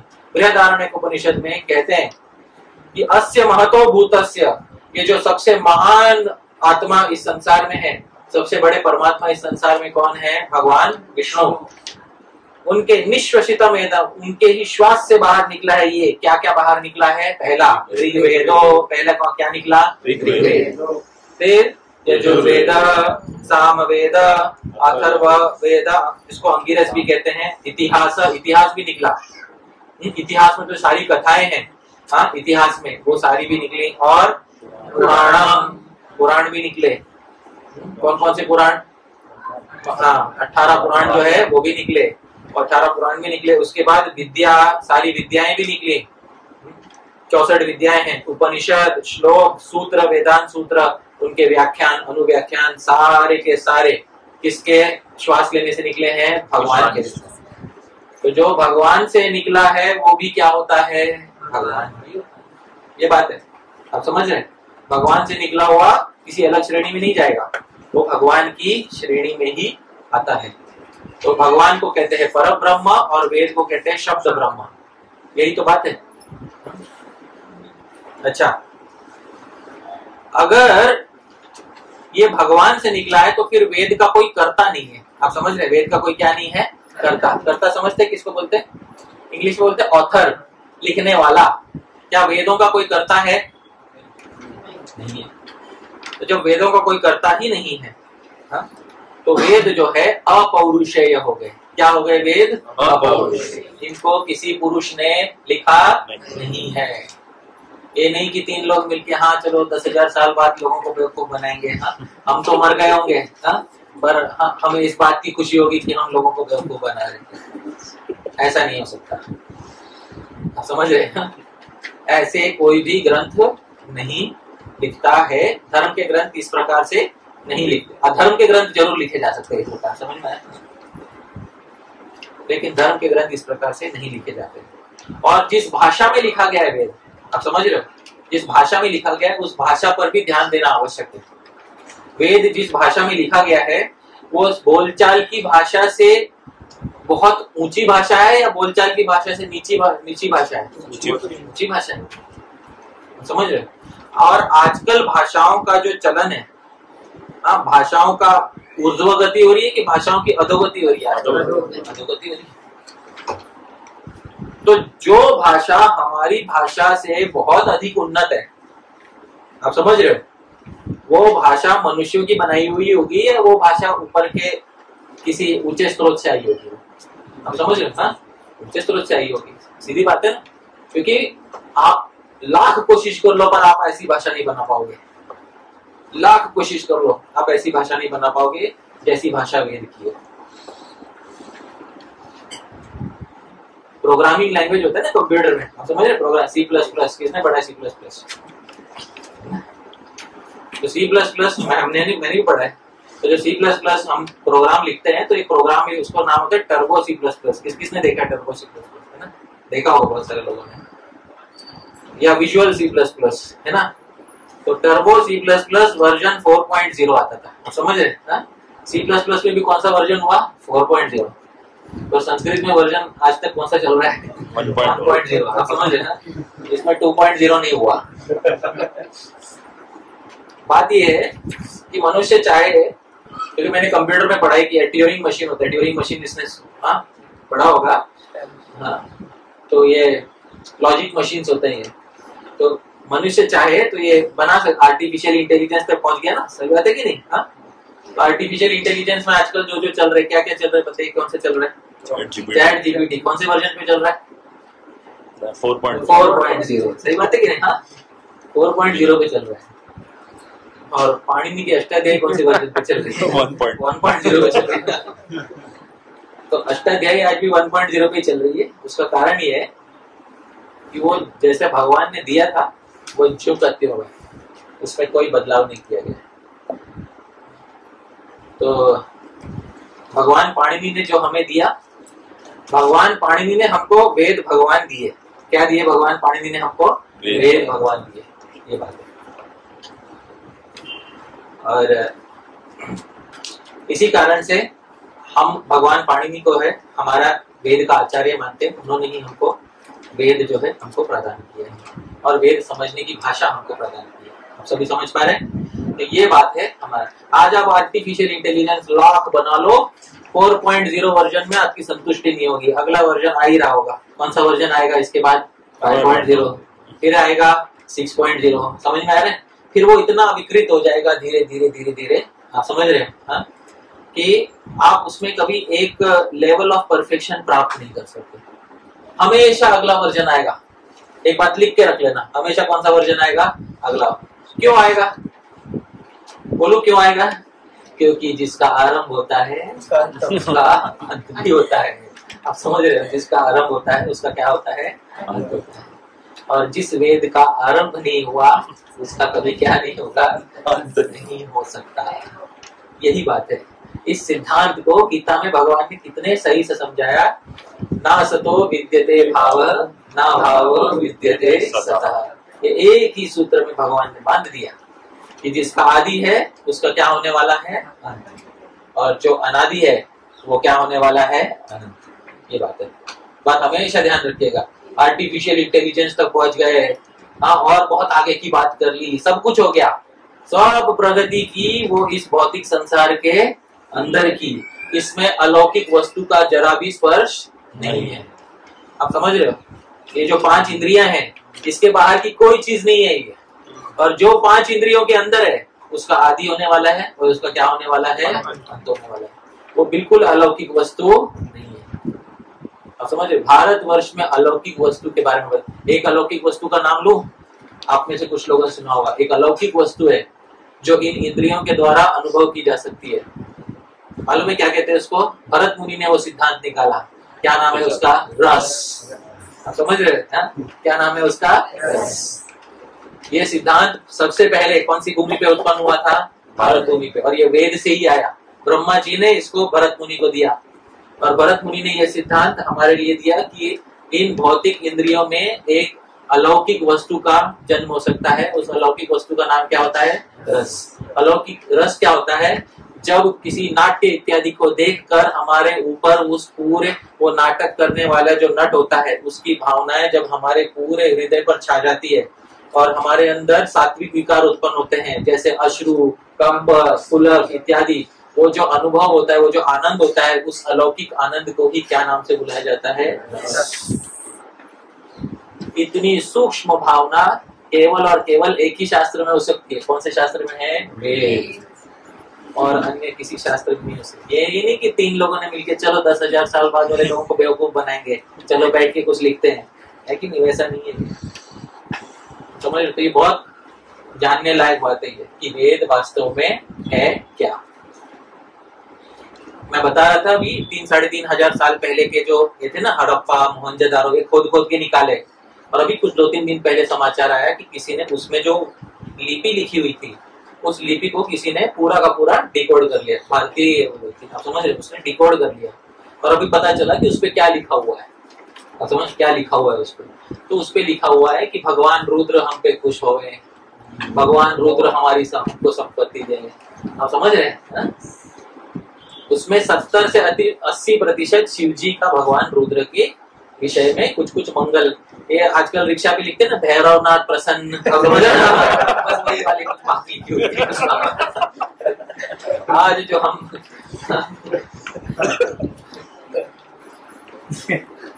भैरवनाथ कौन है बताइए? कौन है भैरवनाथ? कौन है? रुद्र ही है, जो वेद के रुद्र हैं। आप समझ रहे हैं, वही तो है ना? और प्रसन्न लिखा मतलब वो हमसे क्या हो? प्रसन्न हो। बस यही भावना ईसा पूर्व 3,500 साल पहले, मतलब 3000 BC तक जो हमारे पुरातत्व विभाग में खोद के निकाले, उसमें वही लिखा हुआ है। तो हम भी वही काम कर रहे हैं, समझ रहे? इसलिए ये धर्म कौन सा धर्म है? सनातन धर्म। जैसा था आज भी वैसा है, कल भी वैसा ही रहेगा। वेद में जो बताया गया है वो क्या होता है? धर्म। और वेद के जो उल्टा होता है वो क्या होता है? अधर्म। वेद पालन करने से पूरे संसार में शांति छा जाती है और वेद के उल्टा करने से मैंने बोला ना, पूरे संसार में क्या छा जाती है? अशांति छा जाती है। और हर एयरपोर्ट पे 4-4 सिक्योरिटी पॉइंट लगाना होता है। तो आज एयरपोर्ट पे इतनी सिक्योरिटी है वो वेदों के कारण नहीं है। तो ये बात हमें ठीक से समझनी चाहिए। ये वेद है जो हमें धर्म का मार्ग बताते हैं। वेद में जो लिखा है वो करना चाहिए, एज इट इज करना चाहिए। तो ये धर्म की व्याख्या है। आप समझ रहे हो? कल को आपको कोई पूछेगा धर्म क्या है, तो आपको एक ही उत्तर देना जो यमदूतों ने उत्तर दिया था यमराज से सुन के। क्या है? वेद में जो लिखा है वो क्या है? धर्म है। और उसके उल्टा जो भी कर रहा है वो क्या है? धर्म। वेद बोलता है बाएं से दाएं पढ़ो, समझ में आ रहा है? लेफ्ट टू राइट पढ़ो, समझ में आ रहा है? तो ये क्या होता है?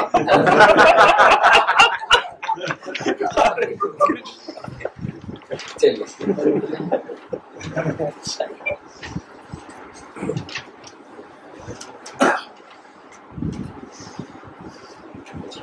बात यह है कि ये वेद आरंभ में एक था। कितना था वेद आरंभ में? एक। इस वेद को 4 विभागों में बांटा गया है और बांटने का नाम संस्कृत में उसको कहते हैं व्यास। क्या कहते हैं? बांटने की क्रिया को क्या कहते हैं? व्यास। किसी चीज का व्यास करना मतलब उस चीज को विभाजन करना। तो उसका विभाजन किया 4 भागों में और उसका विभाजन भी भगवान ने स्वयं आकर किया, क्योंकि वेद का विभाजन करने के लिए भी या तो भगवान चाहिए, अन्यथा भगवान की कोई विभूति चाहिए। अब हर चतुर्युग में एक व्यास होते हैं, ऐसा पुराण में लिखा है। अब इस चतुर्युग के जो 28वां चतुर्युग चल रहा है, इसके व्यास हुए कृष्ण द्वैपायन व्यास। और कृष्ण द्वैपायन व्यासो विद्धि नारायण स्वयं। कृष्ण द्वैपायन व्यास स्वयं कौन है? नारायण। अगले व्यास कौन होंगे ये भी बताया हुआ है। अगले चतुर्युग के व्यास होंगे अश्वत्थामा। द्रोणिर व्यासो भविष्यति। अगले चतुर्युग के व्यास कौन होने वाले हैं? अश्वत्थामा। क्योंकि चिरंजीवी तो है ही, प्रायश्चित भी कर रहे हैं, वेद पूरा सीख के लिए है। किससे सीख के लिए है? द्रोणाचार्य से। और द्रोणाचार्य के गुरु कौन थे? साक्षात परशुराम। समझ रहे? द्रोणाचार्य के गुरु कौन थे? परशुराम। तो परशुराम जी की वेद परंपरा में ऑलरेडी अश्वत्थामा है ही, बस एक गलती कर बैठे। वो गलती भी भगवान के अरेंजमेंट से ही हुई थी। जब उस गलती का प्रायश्चित हो जाएगा तो अश्वत्थामा पुनः अपने स्थिति में आ जाएंगे और अगले चतुर्युग के क्या बनेंगे? व्यास। तो अगले चतुर्युग में वेद का विभाजन करने वाले होंगे अश्वत्थामा। और इस चतुर्युग में वेद का विभाजन करने वाले कौन हुए? कृष्ण द्वैपायन व्यास। और सारे 28 चतुर्युग हुए अब तक, उनकी पूरी लिस्ट विष्णु पुराण में दी हुई है, कौन कौन हुए व्यास। तो अभी इस समय भगवान वेद व्यास ने एक वेद को कितने में बांटा? 4। वो 4 में क्यों विभाजन किया? क्योंकि जब कलयुग आ गया था निकट, द्वापर युग के अंत में ही व्यास जी को दिखाई देने लगा मनुष्यों की बुद्धि वैसी नहीं रही है। अब वैसी नहीं रही मनुष्यों की बुद्धि जैसे पहले के काल में हुआ करती थी। पहले के काल में त्रेता युग में हनुमान जी थे। हनुमान जी 9 व्याकरणों को जानने वाले थे। कितने व्याकरण जानते थे? 9। और यहाँ हम जानते हैं कि एक व्याकरण सीखते सीखते हमारे बाल सफेद हो गए। आप समझ रहे हैं ना? बहुत आज के लोगों में वो शक्ति नहीं है। आज कोई पाणिनि व्याकरण जान ले तो उसको महापंडित की उपाधि दे दी जाती है, समझ। लेकिन पहले के लोग कितने व्याकरण, हनुमान जी कितने व्याकरण जानने वाले थे? 9।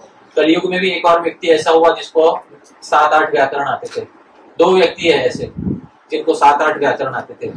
एक को भगवान सूर्य की कृपा से हुए, वो थे भास्कराचार्य। भास्कराचार्य को कितने व्याकरण आते थे? 7 से 8 व्याकरण आते थे।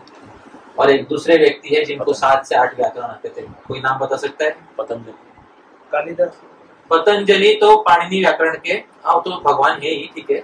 एक और बहुत हाल फिलहाल में हुए वो भक्ति सिद्धांत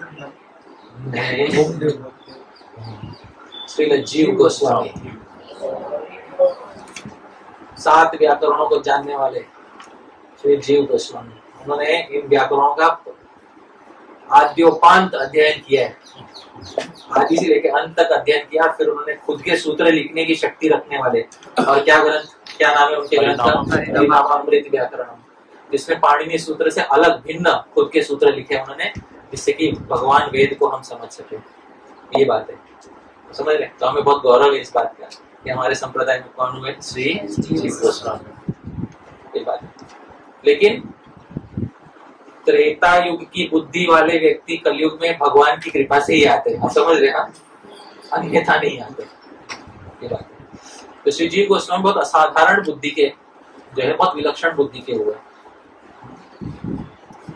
धीरे धीरे ये शास्त्र लोगों की समझ में नहीं आएंगे, ये व्यास जी को पता चल गया।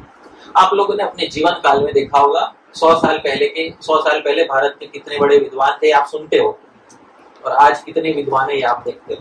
सही बात है कि नहीं? व्यास जी जो आप बोले कलयुग का प्रभाव, आपने अपने जीवन काल में देखा होगा।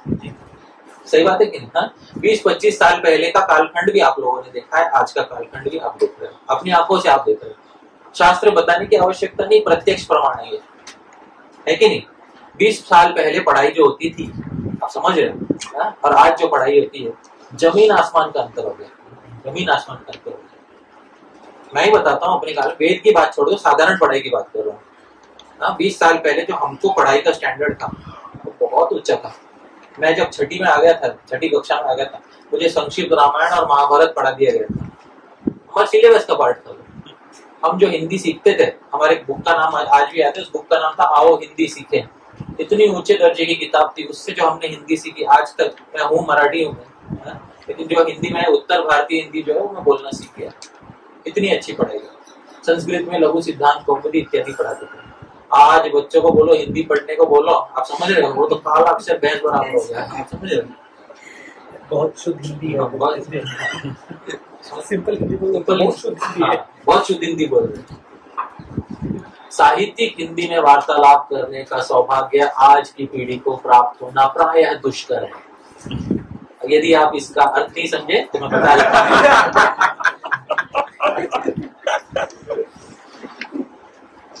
शुद्ध हिंदी में बात करने का भाग्य आज की पीढ़ी को प्राप्त होना बहुत मुश्किल है, समझ रहे? ये बोला मैंने, शुद्ध हिंदी में बोला। तो अपनी ही जनरेशन में आप देख लोगे कि किस प्रकार विद्या का ह्रास हुआ है। तो व्यास जी ने ये देख लिया, एक वेद का उन्होंने कितने हिस्से किए? 4। बात ये हुई कि वेद भी जो है एक कैटेगरी के लोगों के लिए बनाया गया है। तो किसके लिए बनाया गया है? जो द्विज है, आप समझ रहे हैं द्विज किसको कहते हैं? ब्राह्मण, क्षत्रिय, वैश्य। इन तीनों जातियों को क्या कहते हैं? द्विज। क्योंकि इनका दूसरा जन्म हो सकता है, उनके जनेऊ संस्कार होता है पुरुषों में, तो इनको कहते हैं द्विज। इनके लिए वेद बनाया गया क्योंकि व्यास जी जानते हैं कि इन परिवारों में कुछ सदाचार चलता है। क्या चलता है? सदाचार। तो सदाचार संपन्न परिवारों में ये विद्या हो सकती है, पर धीरे धीरे जैसे मैंने बोला, जैसे जैसे कलयुग आगे बढ़ा तब होने लगे वर्ण संकर। क्या होने लगे? धीरे धीरे वर्ण संकर। वर्ण संकर क्या होता है कि कोई भी वर्ण का किसी की वर्ण से, क्योंकि लव इज ब्लाइंड, समझ ना? प्यार क्या होता है? पर जाति तो अंधी नहीं होती, समझ? तो लव ब्लाइंड हो गया। अब लव ब्लाइंड हो गया तो फिर सारे लोग क्या हो गए? वर्ण संकर हो गए। अब वर्ण संकर हो गए तो कलयुग में बहुत भारी आपत्ति आ पड़ेगी कि अब इन लोगों का वेद मार्ग से इनका उद्धार मिल सकता, क्योंकि श्रीमद् भागवत में पहले स्कंद में 4थे अध्याय में कहा गया है, यहाँ पे लिखा हुआ है, एक श्लोक है, ये देखिए, ये एक लिखा है, यहाँ पे लिखा है स्त्री शूद्र द्विज बंधु नाम लिखा है ना? मेरे पीछे बोलिए, स्त्री शूद्र द्विज बंधु नाम, स्त्री शूद्र द्विज बंधु नाम, श्रुति गोचरा, त्वयि न श्रुति गोचरा।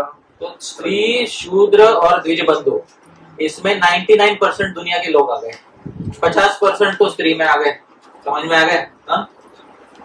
बाकी 40% किस में आ गए? शूद्र में आ गए, हाँ? और बाकी कुछ ब्राह्मण कुल में उत्पन्न भी हो रहे हैं, पर अपने कर्म से वो जरा भी ब्राह्मण नहीं रहे, है तो नाम का ब्राह्मण, तो जाके आईटी कंपनी में बैठा हुआ है, हाँ, समझ रहे? कंप्यूटर चला रहा है, हाँ? और कहते हैं खुद को द्विवेदी और त्रिवेदी और चतुर्वेदी, आप समझ रहे? हाँ? तो ये हो गए, तो 99% ये इसमें आ गए, स्त्री शूद्र द्विज बंधु। त्रयी ना श्रुति गोचर, इनको वेद इनको सुनने लायक नहीं रहे ये लोग सुनने, वेद सुनने के लायक नहीं है। जब ये वेद सुनने के लायक नहीं है तो व्यास जी आपने क्या 0.001% लोगों के लिए आपने अवतार लिया, किसके लिए आपने ये सब काम किया? तो फिर व्यास जी ने फिर एक काम किया, देखो, इसलिए आगे लिखा हुआ है, कर्म श्रेयसी मूढ़ानां, कर्म श्रेयसी मूढ़ानां, श्रेय एवं भवेदिह, श्रेय एवं भवेदिह। जानते कर्म श्रेयसी, ये लोग कर्म को ही पूजा मानने वाले लोग, समझ रहे? ये लोग कर्म श्रेयसी, इनको अपना श्रेयस किसमें दिखाई देता है? अरे अच्छा इंसान बनो, कुछ आगे बढ़ो, जीवन में पैसा वैसा कमाओ, परिवार बनाओ, थोड़ा, समझ में आ रहा है? यही है इनका, इसी पे चल रहा है। ऋणम कृत्वा घृतम पिबेत यावत् जीवेत सुखम जीवेत। जब तक जी रहे सुख से जियो, फड़फड़ा रहे जब तक तब तक खुशी तो रहो। समझ में आ रहा है? आगे किसने धर्म अधर्म किसने देखा है? तो ये कर्म श्रेयसी मूढ़ा नाम, ये मूढ़ लोग हैं। समझ में आ रहा है? कौन लोग है ये लोग? मूढ़ लोग। इनका भी थोड़ा श्रेयस होना चाहिए, इसलिए इनको थोड़े कहानी वहानी बना के बताते हैं। तो मूढ़ लोग हैं तो इनको क्या थोड़ा कैसे बताते, थोड़ा कहानी वहानी बताते हैं। ठीक है, इसलिए इति भारतमाख्यानम कृपया मुनिना कृतम। इसलिए इनके लिए एक शास्त्र लिखेंगे। कौन सा शास्त्र लिखेंगे? महाभारत। जब ये टीवी पे चलाएंगे तो सब लोग लिखेंगे। और उस महाभारत के आरंभ में भी लिखेंगे कर्मणे अधिकारस्ते मा फलेषु कदाचन मा कर्मफलहेतुर्भूत् मा ते संगोऽस्त्वकर्मणि। पूरे भारत को पहला आधा श्लोक ही याद है, अगला आधा याद है, क्योंकि पहला वाला है कि भाई कर्मण्येवाधिकारस्ते। अब आप सब बता सकते हो क्या मतलब है इसका कर्मण्येवाधिकार, पता है ना? क्या है बोलो? तुम्हारा अधिकार केवल किसमें है? कर्म। यही तो इसलिए कर्म श्रेयसी मूढ़ा नाम। जब महाभारत का सीरियल भी चला तो इन कर्म मूढ़ों ने केवल उसमें से क्या ध्यान में रखा कि कर्म ही पूजा है। हाँ भाई यही तो है, समझ में आए? ऐसे लोगों को थोड़ा धर्म सिखाने के लिए व्यासदेव जी ने कथा के माध्यम से एक ग्रंथ लिखा। क्या ग्रंथ लिखा? महाभारत। और यद इहास्ति तदन्यत्र, जो महाभारत में वो आपको बाकी जगह मिल जाएगा। यद नेहास्ति, जो महाभारत में नहीं वो आपको कहीं नहीं मिलेगा, न तत्क्वचित, कहीं नहीं मिलेगा आपको। महाभारत के अंत में जय घोष किया गया है। जो महाभारत में है उसका चोरी करके अन्यत्र मिल जाएगा आपको, समझ रहे ना? उसका कॉपी पेस्ट मिल जाएगा। तो जो महाभारत में नहीं है ऐसा कोई धर्म की वस्तु आपको बाहर नहीं मिलेगी। जो सब वेद में धर्म है सब महाभारत में मिल जाएगा। इससे स्त्री शूद्र द्विज बंधुओं का क्या हो जाएगा? कल्याण हो जाएगा। तो अब कल्याण तो होने लगा, लोग कथा वथा सुनने लगे भगवान का, ना उपासना करना है, पूजा करना है ना। कितने सारे लोगों ने महाभारत रामायण ये सब सुना, लोगों के मन में धर्म की भावना बैठ गई। अब बात यह है कि एक्चुअल में पूजा कैसे करें, हमारा तो अधिकार ही नहीं है वेदों में। समझ में आ रहा है? ये भगवान है इधर, भगवान श्री कृष्ण, राधा कृष्ण हो या विष्णु हो, लक्ष्मी हो, उनका पूजा करना है हमको। अब पूजा कैसे करें? समझ रहे? पूजा कैसे करें, है ना? पूजा करने के तो लाखों तरीके हो सकते हैं। कैसे करें पूजा, ये बताने वाला शास्त्र कोई होना चाहिए। क्योंकि वेद में तो नहीं बताया गया है कि भाई कैसे पूजा करनी। वेद में यह बताया कि भगवान कौन है, देवता कौन है, उनकी मैं उपासना करता हूँ, वो हमको सुख समृद्धि हुए।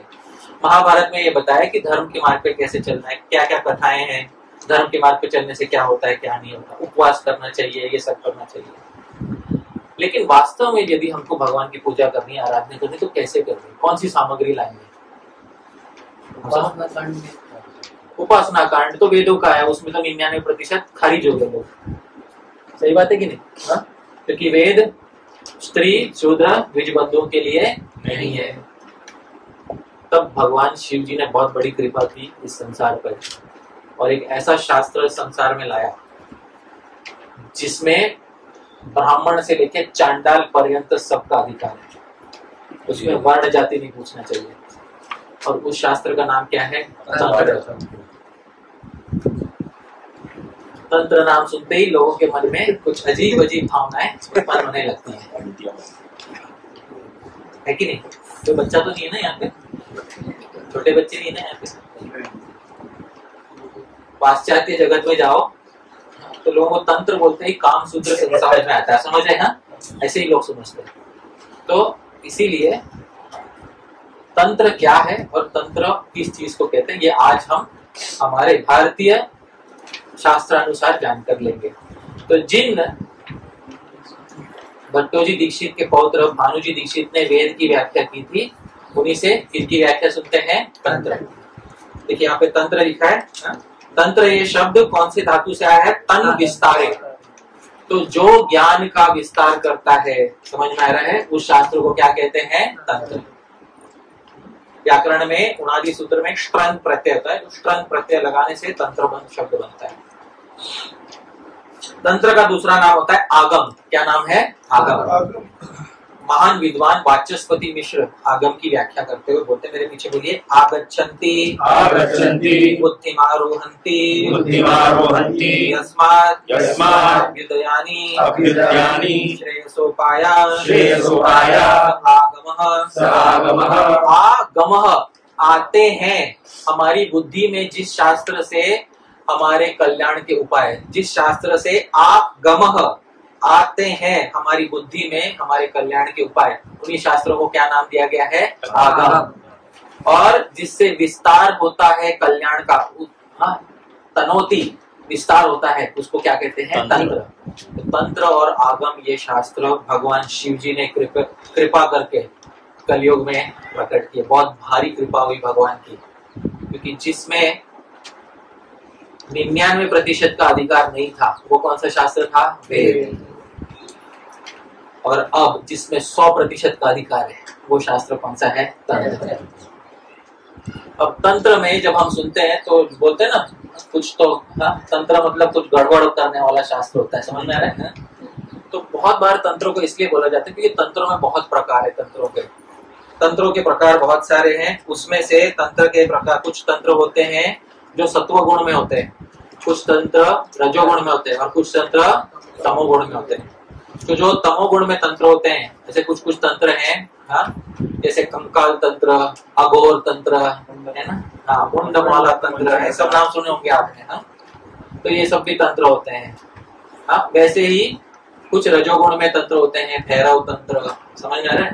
तो शिव जी के तंत्र होते हैं, वो कौन से गुण में माने जाते हैं? रजोगुण। और फिर कुछ तंत्र कौन से गुण में होते हैं? सत्व गुण और शुद्ध सत्व। सात्वत तंत्र, नारद पंचरात्र, समझ रहे? ये वेद है या तंत्र है? ये तंत्र है। नारद पंचरात्र और सारे तंत्र अधिकांश शिव जी द्वारा बोले गए हैं। शिव जी द्वारा बोले गए। इन तंत्रों में जो भी मंत्र दिए गए हैं, वो सारे मंत्रों में पूरे मनुष्य जाति का अधिकार है। आप समझ रहे? उपनिषद में, कली संतरण उपनिषद में एक मंत्र, कली संतरण उपनिषद वेद है। क्या है ये? वेद है। इसमें मंत्र आता है हरे राम राम राम हरे हरे। ठीक है, पूरा मत बोलिए, ठीक है? हाँ, जिसका अधिकार नहीं है उसको पूरा बोलना नहीं चाहिए, ठीक है? आप में से किसी का होगा अधिकार, ब्राह्मण दीक्षित होंगे। यही चीज सात्वत तंत्र में शिवजी जब बोलते हैं तो कैसे बोलते हैं? हरे कृष्णा कृष्णा कृष्णा हरे हरे, हरे राम राम राम हरे हरे। तो यही सात्वत तंत्र में इसी मंत्र को शिवजी ने जब बोला, तब इस क्रम से बोला और इसी क्रम से श्री चैतन्य महाप्रभु ने सबको सिखाया। तो हमारा जो महामंत्र है ये कली संतरण उपनिषद से नहीं आ रहा है, ये कहाँ से आ रहा है? ये तंत्र से। क्योंकि अगर महाप्रभु वेद से मंत्र लेके सबको देते तो सबसे बड़ा दोष किस पे लग जाता? महाप्रभु पे लग जाता कि भाई जो 99% स्त्री शूद्र द्विज बंधु है, उनको आपने कहाँ से उपनिषद से उठा के क्या दे दिया? सीधा मंत्र दे दिया। ये संभव नहीं है, क्योंकि वेद का मंत्र पाने के लिए वेद में दीक्षा होना आवश्यक है। वेद में दीक्षा किसकी हो सकती है? द्विज की। और द्विज कौन होते हैं? ब्राह्मण, क्षत्रिय और वैश्य। इनके अलावा दीक्षा नहीं हो सकती किसी की। चैतन्य महाप्रभु आपने कैसे? क्योंकि महाप्रभु ने पठानों तक को क्या दिया था? महामंत्र की शिक्षा दी थी। कैसे आपने अंत्यजों को महामंत्र की शिक्षा दी? संभव नहीं हो सकता। हाँ, पर संभव है, क्योंकि महामंत्र वेद से नहीं आया है। कहाँ से आया है? ये तंत्र से। और तंत्र विद्या में समूची मानव जाति का अधिकार है। तंत्रों में दीक्षा चांडाल पर्यंत समूचे मानव जाति की हो सकती है। इसीलिए भगवान शिव जी ने कौन सा शास्त्र बनाया है? तंत्र। ये वेदों को कॉम्प्लीमेंट करने वाला, वेदों का समर्थन करने, सपोर्ट करने वाला वो शास्त्र है। ये वो शास्त्र है जहाँ वेद की छाया नहीं पहुंचती, वहां किसकी छाया पहुंचती है? तंत्रों की छाया पहुंचती है। ठीक है, हरि भक्ति विलास में लिखा हुआ है, वो दिख रहा है, कृते दिख रहा है, कृते श्रुत्युक्त मार्गस्य त्रेतायां स्मृति भावितः वापरेतु पुराणोक्तः कलावागम संभवः। कृते, कृत कहते सत्ययुग को। सत्ययुग में श्रुति उक्त मार्ग, सत्ययुग में किसका मार्ग था? श्रुति। श्रुति किसको कहते हैं? वेद। त्रेतायाम स्मृति भावी, त्रेता युग में किसका आया? श्रुति और स्मृति, वो दोनों बने रहे। द्वापर हेतु पुराण, तो द्वापर में भी श्रुति भी थी और साथ में क्या आ गया? पुराण। व्यास देव आ गए थे द्वापर युग में, इसलिए कौन सा मार्ग आ गया? पुराण। कला और कलयुग में आगम संभव, कलयुग में किसका मार्ग आ गया? आगम। आगम किसका नाम है? तंत्रों। तो कलयुग में कौन सा मार्ग चल पड़ा है? तंत्रों का मार्ग चल पड़ा है। याद रखना, आज हमारा जो भी कल्याण हो रहा है कौन से मार्ग के कारण हो रहा है? तंत्र। भगवान के सामने कितनी बार अगरबत्ती, धूप दिखाना है। क्या दिखाना है? सबसे पहले धूप। कौन से श्रीमद् भागवत में पढ़ा आपने? कितनी बार घुमाना है धूप? 3 बार। वाह, विषम संख्या, ऑड संख्या। ये कौन, किसने बताया आपको? वेद ने बताया या तंत्र ने बताया? नारद पंचरात्र। आप समझ में आए किसने बताया? ये नारद पंचरात्र। क्या करना है? वेद और पुराण बताएंगे। कैसे करना है ये कौन बताएगा? तंत्र बताएगा।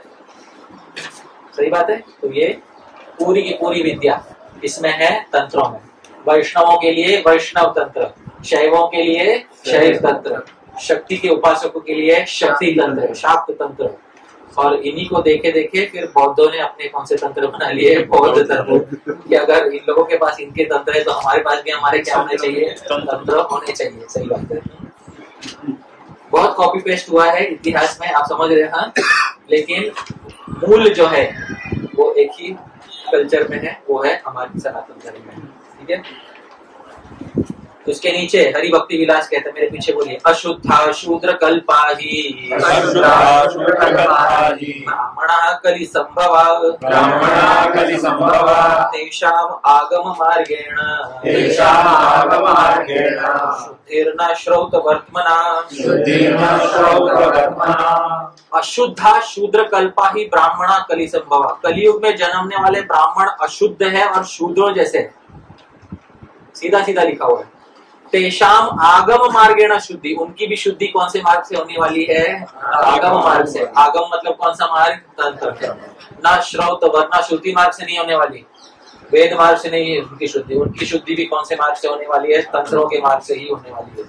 वेद मार्ग से उनकी शुद्धि नहीं है।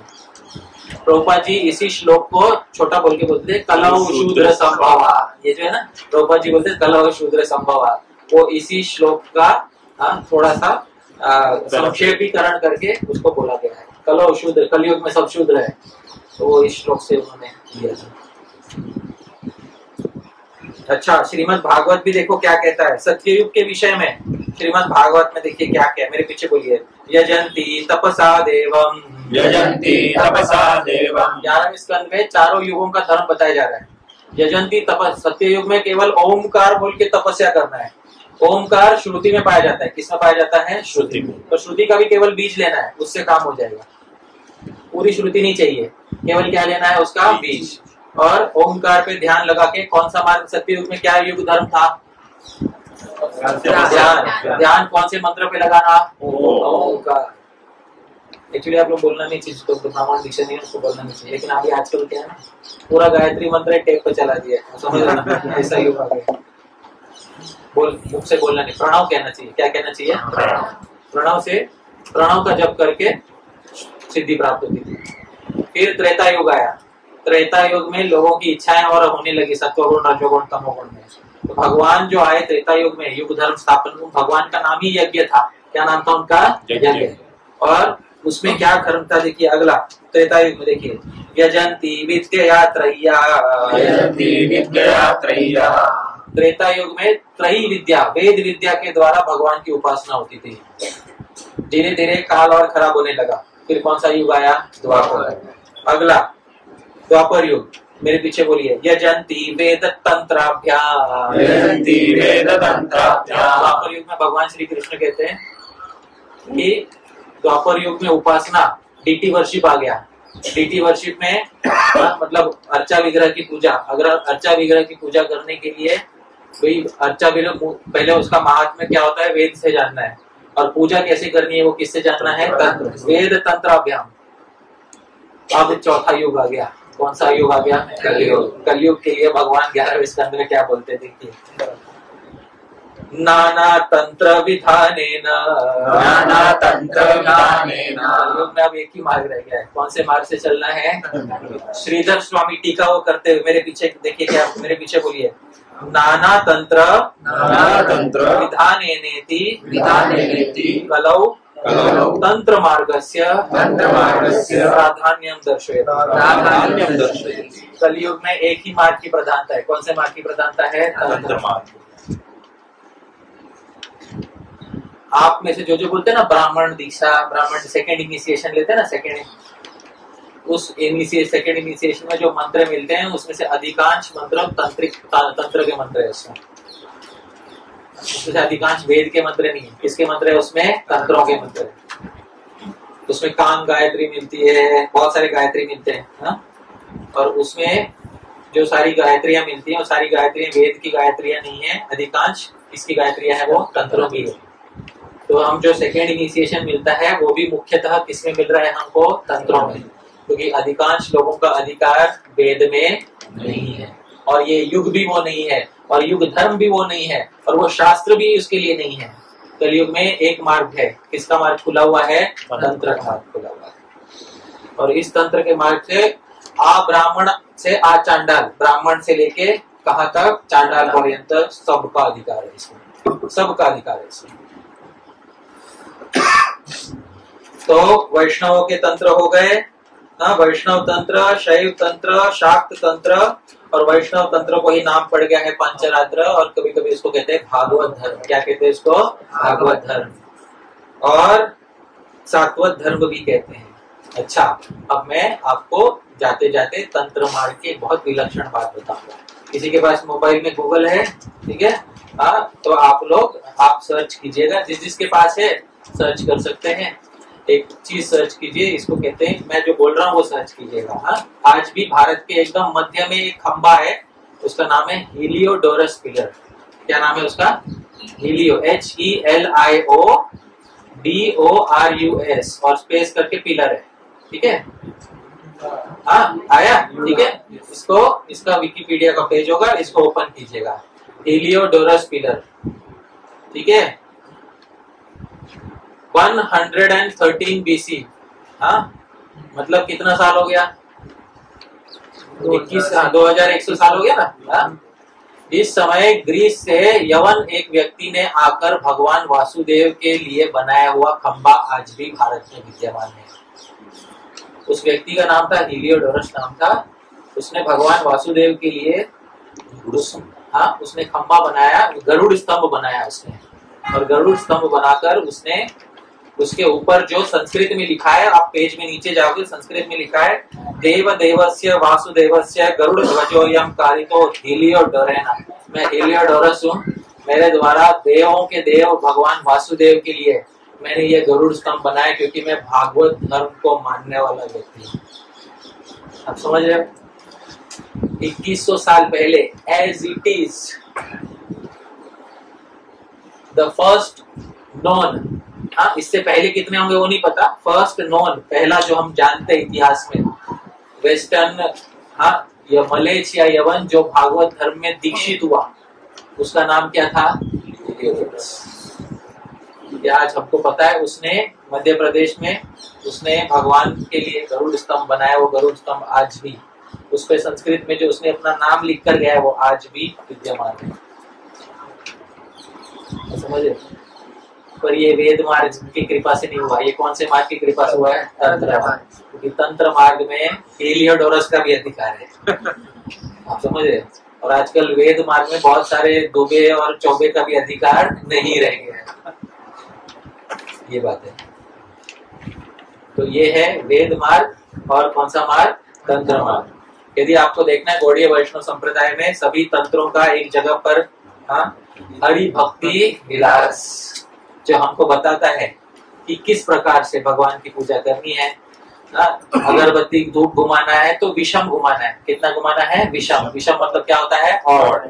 सम मतलब क्या होता है? इवन। जो भी भगवान को दिखाना है, कितनी बार दिखाना है? विषम दिखाना। उसमें क्यों नहीं पूछने का, समझ में आ रहा है क्या? क्यों नहीं पूछने का, जो है एज इट इज करो। समझ में आया? आप शिव जी से पूछते हुए लॉजिक बताओ शिव जी, हाँ क्यों आप ये सब करवा रहे हैं हमसे हमेशा? बोले वेद में जाओ। हाँ वो लॉजिक वेद में है। नित्य कर्म जो पुस्तक है उसमें जो लिखा है वो तंत्र से है, जो सब तंत्र है। कलयुग में किस कौन से मार्ग की प्रधानता है? तंत्र। जो आप मंत्र देखते हो ना, गंगे च यमुने चैव, है ना, वो है ना, अयोध्या मथुरा माया काशी कांची, जो सब जिन मंत्रों में वो चिन्ह नहीं लगे हो ना स्वरों के, वो सब तंत्रों के मंत्र है। क्योंकि वेद मंत्रों में स्वरों के क्या लगे होते हैं? चिन्ह। आप में से अधिकांश लोगों ने वो मंत्र कदाचित देखे भी नहीं होंगे जिनमें स्वरों के चिन्ह ऊपर नीचे लगे हुए होते हैं। वो चिन्हों से वो ऐसे हाथ करके, आप समझ रहे ना, वो उदात अनुदात और स्वरित बोलते हैं। अग्निमीळे पुरोहितम, वो ऐसा आपका हाथ ऊपर नीचे करके वेद मंत्र गाए जाते हैं। उसमें थोड़ा भी गलती नहीं होना, इसलिए मैं भी ज्यादा नहीं गाता क्योंकि मैं भी कलयुग का ब्राह्मण। मेरे लिए भी कौन सा मार्ग है? तंत्र। ठीक है, तो ये है वेद मार्ग, और कौन सा मार्ग? तंत्र मार्ग। वेद हमारा गौरव है, पर तंत्र हमारी व्यवहारिकता और वास्तविकता है। आप समझ रहे? वेद हमारा गौरव है, और वेद को हमेशा बचा के रखेंगे हम। हाँ, सिर्फ उसका अक्षर बचा के रखेंगे, उसमें हमारी सफलता है। क्योंकि हम आज उसको समझने के योग्य नहीं रह गए। लेकिन जो शास्त्र समझने के लायक है और जो हमारे लिए बनाया गया है, वो कौन सा शास्त्र है? तंत्र। पंचरात्र कहते हैं उसको, और गौड़ीय वैष्णव संप्रदाय में हरि भक्ति विलास में वो पूरी तरह से ठीक से दिया हुआ। ठीक है, आज मैं अब यहाँ पे अपनी वाणी को विराम दूंगा। आप सबका बहुत बहुत धन्यवाद जो आज आप यहाँ पर उपस्थित हुए। यदत्र स्खलितं किंचित विद्वांसः पूरयन्तु तत्, यदत्र सौष्ठवं किंचित तत् गुरोरेव। नहीं, जो यहाँ गलत हुआ वो आप ठीक कर दीजिएगा, और जो सही हुआ वो तो हमारे गुरुजनों के कारण हुआ। क्योंकि हमारे गुरुजनों ने हमको सिखाया कि सही चीज क्या है, गलत चीज क्या है। हमारे गुरुजनों ने बताया वेद मार्ग क्या है, तंत्र मार्ग क्या है। सब गुरुजनों से सीखा, इसलिए आज हम बोल पा रहे हैं। नहीं तो आज हम भी राइट टू लेफ्ट लिख रहे होते हैं। समझ रहे ना? गुरुजनों ने सिखाया, इसलिए आज हम कहाँ से कहाँ लिखते हैं? लेफ्ट टू राइट, वेद के मार्ग पे चलते हैं। ठीक है, बहुत बहुत धन्यवाद आपका। चलो प्रभुपाद की जय। तो प्रश्न पूछने के लिए कुछ अवकाश है 5-10 मिनट का, जिसको कुछ प्रश्न पूछना है वो पूछ सकते हैं। ये शिव जी ने जो तंत्र प्रकट किए इसका कालखंड क्या है? और दूसरा, जैसे वेदों में 4 वेद है, यात्रा पुराण है, इतिहास है, जैसे तंत्रों में कैसे विभाग है और कौन से नहीं? ठीक है, शिव जी ने प्रकट किए, कब प्रकट किए? शिव जी ने सृष्टि के बाद प्रकट किए। यद्यपि तंत्र भी अनादि शास्त्र है। आप समझे, तंत्र भी कैसे शास्त्र है? अनादि। तो तंत्र भी अनादि है, वेद भी अनादि है। लेकिन वेद गायब होते हैं, प्रकट होते हैं। प्रलय के समय वेद क्या हो जाते हैं? अप्रकट हो जाते हैं। सृष्टि के समय वेद क्या हो जाते हैं? प्रकट हो जाते हैं। वैसे ही शिव जी तंत्र जो है समय समय पे प्रकट करते हैं, और समय समय पे तंत्र वापस क्या हो जाते हैं? अप्रकट हो जाते हैं। तो ये शिव जी के द्वारा बनाए हुए तंत्र हैं। और क्या पूछा था दूसरा आपने? क्या पूछा? में कभी हाँ, तो कितने तंत्र हैं, कितने संख्या क्या है तंत्रों की? तो तंत्रों की कुछ लोग बोलते हैं कि शिव जी के द्वारा बनाए हुए तंत्रों की संख्या, कुछ लोग, एक ओपिनियन ऐसा है कि 64 है, दूसरा ओपिनियन ऐसा है कि 84 लाख है। हर एक जीव के लिए भगवान ने एक तंत्र बनाया, ऐसा एक बोलते हैं। सही बात है, हर एक योनि के लिए एक तंत्र बनाया। लेकिन आजकल जितने उपलब्ध हैं तंत्र हमारे पास, उन तंत्रों की संख्या लगभग 200-250 के करीब हमारे पास उपलब्ध है। बहुत सारे तंत्र आज भी पांडुलिपि पर पड़े हुए हैं। आप समझिए, बहुत सारे तंत्र पांडुलिपियों पे हैं। और तंत्रों में विशेष जो है 2 संप्रदाय बहुत अच्छे रहे। एक है दक्षिण भारत का श्री वैष्णव संप्रदाय, इनकी श्रद्धा बहुत है तंत्रों पर, वैष्णव तंत्रों पर। और एक हुआ उत्तर भारत का कश्मीरी शैव संप्रदाय, इनकी शैव तंत्रों पे इनका बहुत। और एक तीसरा हुआ पूर्वी भारत में, ये जो असम, ये जो इलाका है, यहाँ जो शक्ति शाक्त, बंगाल और असम, इस यहाँ पे शक्ति तंत्र का बहुत प्रभाव रहा। तो वैष्णव तंत्र का दक्षिण भारत में, शैव तंत्रों का कश्मीर में, और शक्ति तंत्रों का पूर्वी भारत में बहुत अच्छा प्रभाव रहा। पर ये सारे तंत्र शिव जी द्वारा, आप सभी ऐसा नहीं कि सारे सब लोग मिलके बोले हाँ हम लोग लिखेंगे और सब में शिव जी को ऑथर बनाएंगे, ऐसा नहीं। हाँ, सब में आप देखोगे अलग अलग जगह पे लिखे गए पर सब में एक कॉमन ऑथर है। कौन है कॉमन ऑथर? भगवान शिव जी। ये बात है। तो संख्या अलग है। जी आपका सवाल। Thank you so much for the class. ये अस्यो महतो बुद्धस्य वाला वर्स है, उसमें अनुव्याख्यानी जो शब्द आता है उसमें हम गोस्वामी के ग्रंथों की जो टीकाएं हैं जो उसको भी हम उसमें ऐड कर सकते हैं। वेद और वेदांत की जो भी टीकाएं हैं, व्याख्यान है, जो वेद को सही अर्थ को पोषण कर रहे हैं, सही बात है, उसको अनुव्याख्यानी बोलते हैं। क्योंकि अगर कोई सही अर्थ को पोषित कर रहा है तो वो वही है जो भगवान की इच्छा से था और वही अनुव्याख्यान है ना? पर भगवान के साथ भी, भगवान के श्वास के साथ भी कुछ कुछ व्याख्यान प्रकट हुए थे, आप समझ रहे हैं? तो उनके तर्ज पे लिखे हुए नए व्याख्यान भी अनुव्याख्यान की श्रेणी में ही आते हैं, समझ रहे हैं? तो यहाँ जो लिखा है तेषाम आगम मार्गेण, जो ब्राह्मणों की भी शुद्धि होती है वो आगम मार्ग से होती है। तो वो शुद्धि होने के बाद वो वेद पढ़ सकते हैं, ऐसा है क्या? नहीं, उसके आगे लिखा है न श्रौत वर्त होना, उसी को खारिज कर दिया गया, मतलब कट हो गया है वो पूरा। मैंने ध्यान से सोचा क्योंकि मुझे भी अपने बारे में सोचना है, आप समझ रहे, मैं जिस जाति में पैदा हुआ मुझे भी अपने बारे में सोचना, मुझे उसका धर्म निभाना है। कुल धर्म ये कहता है कि श्रौत परंपरा चलनी चाहिए। हमारे कुलगुरु थे, बचपन में कुलगुरु थे, उनका नाम था वैशंपायन, आप समझ रहे, नाम भी बहुत अच्छा था वैशंपायन। उनके घर पे जाओगे ना, वो उनके घर पे हर हमारे सब मराठी ब्राह्मणों के घर पे एक फोटो, एक पेंटिंग रहेगा परशुराम जी का, ये वहाँ है, तो परशुराम जी का पेंटिंग लगा रहता है। वो जो है वो एक्चुअली मैं मानता था कि मतलब he was one of the exceptions.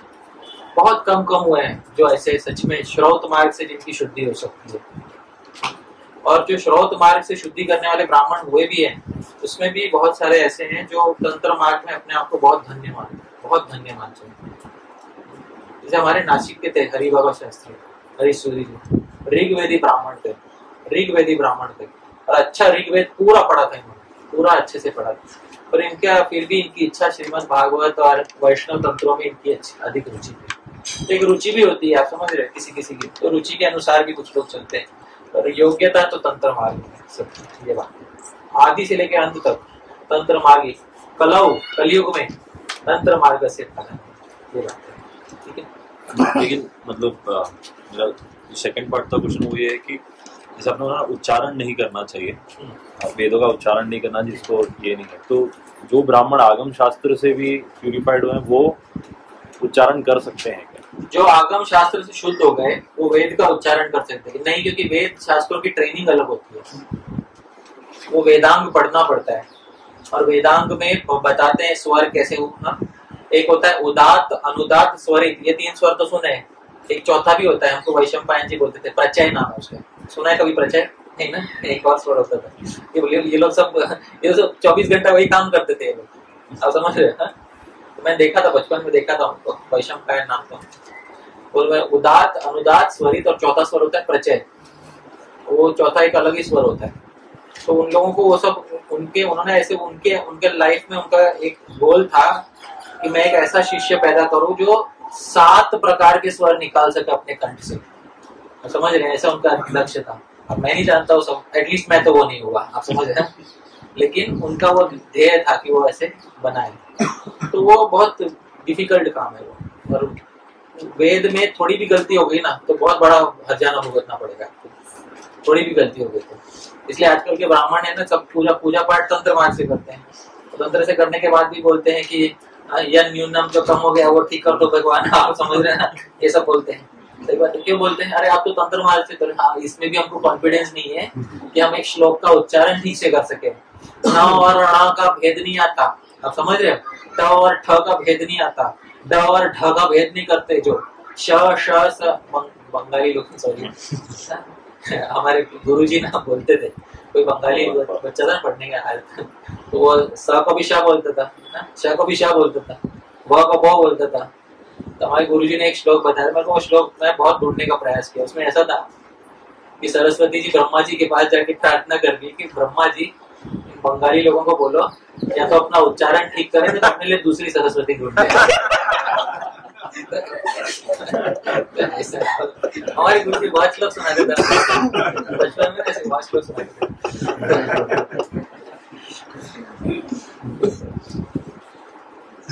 देखिए हम मराठी लोगों में भी सारे स्वर ठीक होता है ऐसा नहीं, वो जो यज्ञ होता है उसको यज्ञ बोलते हैं। सब मराठी लोग कैसे बोल पाते हैं, क्या बोलते हैं यज्ञ, तो यज्ञ भी गलत होता है, वो द न या नहीं है, वो यज्ञ है, वो उसका करेक्ट उच्चारण वो है। तो वो सब अभी सब चला गया, निकल गया, वो यज्ञ कोई यज्ञ कर रहे हैं, तो सब ऐसे ही कर रहे हैं। जब शिक्षा शास्त्र ठीक नहीं है, बाकी आगे की बात काम करोगे आप, ठीक नहीं। प्रभु जी इसका कंटिन्यूएशन में जो आपने बोला कि हमें प्रणव का भी उच्चारण नहीं करना चाहिए, बट हम भगवद गीता में देखते हैं कि कृष्ण बोलते हैं ओमकार, 9.17 में भी बोलते हैं कि मैं ही ऋग्वेद हूँ, सामवेद हूँ और ये राइट। तो जो महाभारत में कई जगहों पर उच्चारण आता है प्रणव का, तो वो आपको तो हमारे लिए सर महाभारत जो है और जो पुराण है, 18 पुराण है और महाभारत है, हर कोई उसका उच्चारण नहीं कर सकता है। व्यासपीठ पे गद्दी पे कौन बैठने के योग्य होता है? सूत। कौन बैठने के योग्य होता है? सूत। सूत एक जाति विशेष होती है, स्पेसिफिक जाति होती है, उसी को अधिकार होता है, और वो भी उस कंटेक्स्ट में जहाँ पे पुराण में है उतने में वो उच्चारण कर सकता है। ये जो चला रखा है ना कि ओम नमो भगवते वासुदेव, सब लोग बोल रहे हैं ओम नमो भगवते वासुदेव, प्राचीन काल में वैसा नहीं होता था। अब भारत में भी आप किसी दूसरे भागवतम क्लास में चले जाओ, मतलब इस्कॉन के बाहर, तो ऐसा कोई प्रणव का उच्चारण नहीं करते हैं। आप समझ रहे हो? तो वो it is not for recitation, it can, वो सिर्फ जो सूत है, सूत जाति का है या जो एलिजिबल ब्राह्मण है वो उच्चारण करता है, बाकी लोग केवल सुनते हैं, उच्चारण नहीं कर सकते। तो हम जो भगवद गीता का ये सब उच्चारण करते हैं वो ट्रेडिशनल पारायण कौन करता है? ऐसा व्यास जी ने बोला कि कोई भी महाभारत का ग्रंथ ले और घर पे बैठ के पारायण करो, ऐसा तो नहीं बोला ना। पारायण करने के लिए भी वो एकदम प्राचीन विचार बताओ, सॉरी किसी को बुरा बोल लगा, जो एक्चुअल विचार है वो बता रहा हूँ। पारायण करने वाला भी योग्य व्यक्ति होता है, ऐसे कोई पारायण नहीं करता। आप सत्यनारायण की पूजा घर पे बिठाते हैं तो खुद होके करते हैं या किसी को बुलाते हैं? बुलाते हैं ना। वो जो आजकल सत्यनारायण की पूजा भी हिंदी में की जाती है, समझते हैं? ये हो गया है कि बेचारा सत्यनारायण पूजा जो कि एक पौराणिक ग्रंथ है, उसके श्लोक भी संस्कृत में नहीं बोल पा रहा है वो, तो फिर है ना, संस्कृत से हिंदी में आ गया, अब हिंदी से उर्दू में आ जाए कुछ दिन, समझ रहे हो ना? उल्टा निकल रहा, तो ऐसा नहीं होना चाहिए। भगवद गीता में उर्दू में लिखा है। जी माता जी। जी सब लिखा है कि भगवान के विश्वास से आए हैं। जी। फिर नीचे लिखा है कि वेदव्यास जी ने महाभारत जी, तो फिर दोनों में सामंजस्य कैसे बैठेगा? सही बात है। जब वेद पुराण इतिहास भगवान के श्वास से आए तो व्यास जी ने फिर क्या किया? व्यास जी ने नया क्यों लिखा? हाँ वही बात, व्यास जी ने लिखा है 1 लाख श्लोक, है ना, कंपाइल थोड़ी किया, व्यास जी ने लिखा है 1 लाख श्लोक। कैसे लिखा? तो बात यह है, वेद में 18 पुराण के बीज थे। क्या थे? 18 पुराण के बीज, और ये इतिहास जो है महाभारत उसके बीज थे। वो बीज को लेके उसका पूरा वृक्ष बनाया गया है व्यास जी द्वारा। आप समझ रहे हैं? जैसे मैं आपको बात बताता हूँ, हाँ, चतुश्लोकी ये श्रीमद् भागवत का बीज था। वेद में क्या था? चतुश्लोकी था। वो चतुश्लोकी से 18,000 का वृक्ष किसने बनाया है? श्री व्यासदेव जी। श्रीमद् भागवत एक वृक्ष है, सही बात है कि नहीं? उस वृक्ष का बीज क्या है? एक्चुअली बीज क्या है? उसका बीज है प्रणव। क्या है उसका बीज? प्रणव। इसलिए श्रीमद् भागवत के आरंभ में वो बीज है। आप समझ रहे हैं? श्रीमद् भागवत के आरंभ में क्या है? बीज। भागवतम जन्माद्यस्य से शुरू नहीं होता, जन्माद्यस्य के पहले कुछ आता है। क्या आता है जन्माद्यस्य के पहले? नमो भगवते वासुदेवाय। तो बीज सबसे पहले, भागवत एक वृक्ष है, सबसे पहले उसका बीज है, और उस बीज से जो पहले अंकुर निकले हैं वो चतुश्लोकी है, और वो चतुश्लोकी से पूरा वृक्ष निर्माण हुआ है। उस वृक्ष के 12 जड़े हैं। वो 12 जड़े क्या है? श्रीमद् भागवत के 12 स्कंद। स्कंद का अर्थ ही संस्कृत में जड़ होता है, जो मिट्टी में जाने वाली जड़ को ही क्या कहते हैं? स्कंद कहते हैं। हाँ, समझ रहे? और उसके 335 शाखाएं हैं। तो 335 शाखाएं क्या हैं? श्रीमद् भागवत के 335 अध्याय और 18,000 पत्ते हैं। इसी प्रकार 18,000 पत्ते क्या हैं? श्लोक हैं। इसी प्रकार से तो वृक्ष बना है। वृक्ष का रूपक है श्रीमद्, रूपक जानते हैं ना? वृक्ष का सिंबल यूज किया गया है श्रीमद् भागवत में। तो वेद में जब ये जो भगवान के श्वास से निकले, उनके सब बीज निकले थे। व्यास जी ने उसका क्या कहते हैं, उसका विस्तार भी किया और उसका विभाजन। ये बात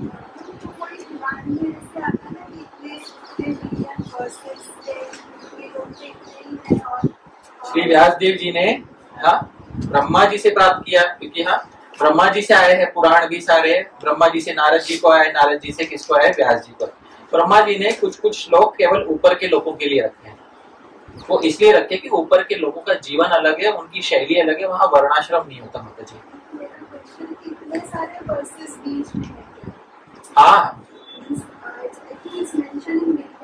हाँ हाँ माता जी, बीज तो प्रणव है ना, प्रणव में तो सब कुछ है।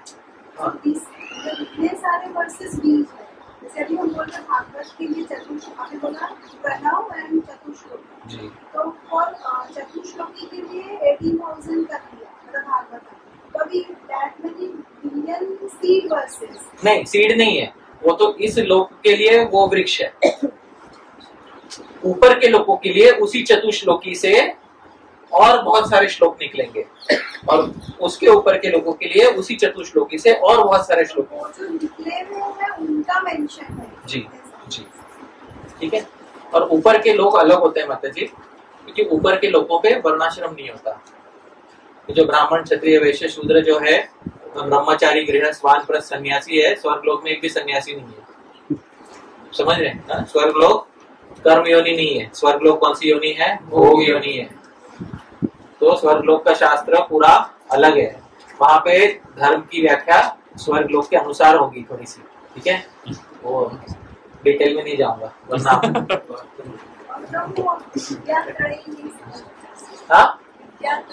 त्रयी मतलब 3 विभागों की विद्या, ऋक, साम, यजु, ये 3 मेन वेद है। ऋचा तो ऋग्वेद के जो ऋग्वेद में जो लिखा है उसको ऋचा कहते हैं, साम वेद में लिखा है उसको साम कहते हैं। ऋग, साम और यजुर ये 3 मेन वेद है। अथर्व को परिशिष्ट बोला जाता है, सप्लीमेंट बोला जाता है। इसलिए कभी कभी वेदों को 3 बोला जाता है, कभी कभी 4 बोला जाता है। 3 इसलिए क्योंकि 3 मेन है, ऋग, साम और यजुर, और 4 कभी कभी क्योंकि परिशिष्ट जो है वो अथर्व जो है उसको परिशिष्ट सप्लीमेंट को भी गिन दिया जाता है। इसलिए तो वेद 3 भी है और वेद कितने हैं? 4 भी। तो जब 3 बोला जाता है तो त्रयी बोले जाते हैं, ऐसा है। चतुश्लोक क्या है भागवत का? चतुर नहीं, चतुहु। हाँ, चतुहु श्लोकी क्या है? दूसरे स्कंद के 9वें अध्याय में श्री कृष्ण ने जब ब्रह्मा जी को दर्शन दिया और ब्रह्मा जी को बोला कि मैं तुमको 4 चीजें बताऊंगा। ब्रह्मा जी सृष्टि के आरंभ में ज्ञान, समूचा ज्ञान, विज्ञान और रहस्य और भक्ति के अंग, 4 चीज बताऊंगा।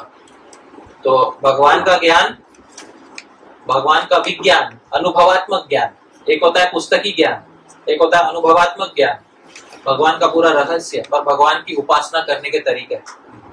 ये 4 चीजें मैं बताऊंगा। ये 4 चीज 4 श्लोकों में बता के दिया। इसको कहते हैं चतुश्लोकी। और वो बीज है, वो बीज के पहले अंकुर है जिसमें से पूरा श्रीमद् भागवत है। तो वितरासुर के 4 श्लोक और चतुश्लोक की बात। दूसरे स्कंद में 9वें अध्याय में 31वें श्लोक से शुरू होता है। माता जी एक प्रसाद माता जी लेकर जाइए, ऐसे मत जाइए क्योंकि वो उनके आतिथ्य है। आप लेकर जाइए प्रसाद जी। नारद पंचरात्र भी शिव जी द्वारा कथित जी, नारद जी को बोला हुआ है शिव जी द्वारा।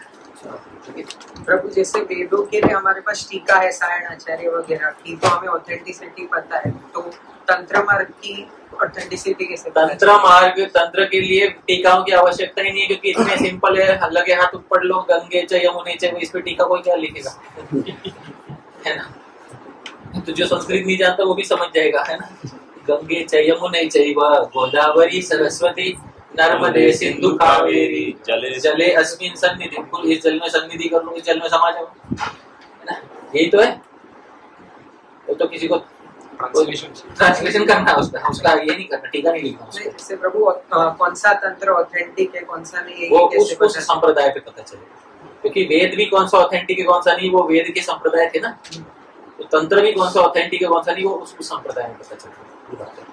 ठीक है, अभी एक लास्ट प्रश्न लेंगे। पुराणों में अलग अलग हाँ मैं बता जी।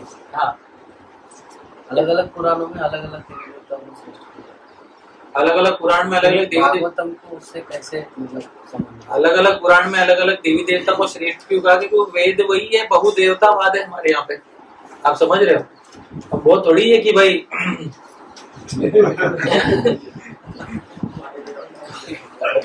बस एक ही है और दूसरा नहीं है, आप समझ रहे हो ना। वैसे थोड़ी है हम लोग भाई, किसी किसी को सूर्य की उपासना करनी है, किसी किसी को शिव की उपासना करनी, किसी को शक्ति की उपासना करनी। हम वैसे लोग हैं और वेद होना भी वैसा चाहिए, नहीं तो वो क्या हो जाएगा ना कि भाई एक ही है और उसका भी चेहरा हाथ पैर मुंह नहीं है, आप समझ रहे ना। प्रभु जी ऐसा है कि सूर्य देव और उसने 7 दिन में पूरी दुनिया बनाई, जबकि सूरज था ही। देखो संदीप लोग बहुत अच्छे से जानते हैं, जब सूरज चांद नहीं था तो 7 दिन में दुनिया बना ली, ये कैलकुलेट कैसे किया? हाँ, दिन और रात कैसे कैलकुलेट किया? तो ये बात जो है ना, ऐसे सब दोष वेदों में नहीं आएंगे, क्योंकि वेद अनादि है और अनंत है जी। फॉलो नहीं है। यदि कोई सूर्य देव की उपासना कर रहा है, कोई हनुमान जी की कर रहा है, तो क्या वो उनको भगवान की तरफ लेके जाते हैं? ऐसा जो सूर्य की कर रहा है, भरत महाराज का उदाहरण है पंचम स्कंद में। मैं चाहिए तो आपको, आप मुझे मैसेज भेजिए, मैं आपको श्लोक भेजूंगा। भरत महाराज जब यज्ञ करते थे तो सूर्य के लिए स्वाहा, अग्नि के लिए स्वाहा बोलना पड़ता, तो भरत महाराज बोलते थे, क्योंकि परिवार का कर्तव्य है, बोलना पड़ता है, तो वो करते थे। तो जब वो स्वाहा स्वाहा आहुति डालते थे तो मन में ये बोलते थे, सूर्य भगवान का नेत्र है, भगवान के लिए स्वाहा। चंद्र भगवान का दूसरा नेत्र है, भगवान के दूसरे नेत्र के लिए स्वाहा। इंद्र भगवान का हाथ है, भगवान के हाथ के लिए स्वाहा। आप समझ रहे हो? तो यही भावना को रख के भरत महाराज सारे कर्मों से मुक्त हो गए, जबकि मुख से इंद्र चंद्र इंद्राय स्वाहा वरुणाय स्वाहा बोल रहे थे। आप समझ रहे हो? हाँ, तो ये भरत मुनि, आप मुझे मैसेज भेजिए, मैं आपको वो श्लोक भेजूंगा जिसमें बताया गया है कि किस प्रकार से देवी देवताओं की पूजा करते हो भगवत भावना से भरत जी ने की, भरत महाराज ने की, और वो उस भावना से करते हुए मुक्त हो गए। ये भी तो हमारे यहाँ सिखाया गया ना। हम तो सारे देवी देवताओं की पूजा करने में कोई प्रॉब्लम नहीं है हमको, हम किसी देवी देवता से हम मुकरते नहीं है। बस हम ये है, हम उन देवी देवताओं को भगवान का अंग रूप में देख के भगवान के अंग को हम नमस्कार करते हैं। आप समझ रहे हो? ये बात है। तो जब हम भगवान के अंग को नमस्कार करें तो हम नमस्कार किसको कर रहे हैं? सीधी बात है। तो शिव जी को क्या है? हमारा प्रणाम है। देवी को क्या है? हमारा प्रणाम है। आप समझ में आ रहा है? देवी कौन है? भगवान की अभिन्न शक्ति तो है। सही बात है ना? सही बात। तो शक्ति रूप में भगवान को हमारा प्रणाम। सही बात। कल मैं डिटेल में शिक्षाष्टकम में डिस्कस कर रहा था। जी गोस्वामी ब्रह्म संहिता की शब्द, हाँ, टीका में एक श्लोक बोलते हैं, यह कृष्ण या दुर्गा कृष्ण एवं, यह कृष्ण दुर्गा एवं। जो कृष्ण है वो दुर्गा ही है, दुर्गा है कृष्ण। एक ऐसा श्लोक बोलते हैं तो जीव गोस्वामी बताते हैं, अरे इसका एक्सप्लेनेशन देते हैं। अगर कृष्ण ही दुर्गा, दुर्गा ही कृष्ण है, एक ऐसा श्लोक निकालते जीव गोस्वामी, क्योंकि ऐसे सरी का विद्वान होना चाहिए, नहीं तो हम पूरी दुनिया में जो चल रहा है उससे हमारा तालमेल नहीं बैठ पाएगा। आप समझ रहे हैं? तो जीव गोस्वामी समझाते हैं, जब हम दुर्गा को प्रणाम करें तब हम ये जाने कि भगवान की अभिन्न क्या है, शक्ति है, और किस दृष्टि से अभेद देखें कि शक्ति के माध्यम से हम अल्टीमेटली किसको प्रणाम कर रहे हैं? भगवान को ही प्रणाम कर रहे हैं। ये बात है, समझ में आ रहा है ना? तो यहाँ तक भी बताते हैं, अरे भाई कोई भी नाम ले लो, संसार के सारे नाम वास्तव में किसके नाम है? कृष्ण के नाम है। आप समझ रहे हो? हाँ, क्योंकि सारे नाम अक्षरों से बनते हैं। किससे बनते हैं सारे नाम? अक्षर। विष्णु सहस्त्र नाम में भगवान का एक नाम अक्षर है। आप समझ में आ रहा है? हाँ, तो एक्चुअली अक्षर ये नाम भी किसका नाम है? भगवान का नाम है। फिर मैंने कल वो एक एग्जांपल से समझाया, लेगो देखा आपने? लेगो के ब्रिक्स रहते हैं ना, एक छोटे पीस को भी क्या कहते हैं? लेगो। और उससे बनाए हुए बड़े शेप को भी क्या कहते हैं? लेगो। आप समझ रहे हैं? तो एक छोटे से अक्षर को भी क्या कहते हैं? अक्षर। और उससे बनाए हुए बड़े नाम भी एक्चुअली किसका नाम है? भगवान का ही नाम है। ये बाकियों को दे दिए गए, ये बात अलग है। आप समझ रहे हो? ये बात है। ठीक है, चलो अभी प्रसाद सबके पेट गुरगुरा रहे, समझ में? ठीक है, चलो बहुत बहुत धन्यवाद आप सभी का। श्रील प्रभुपाद की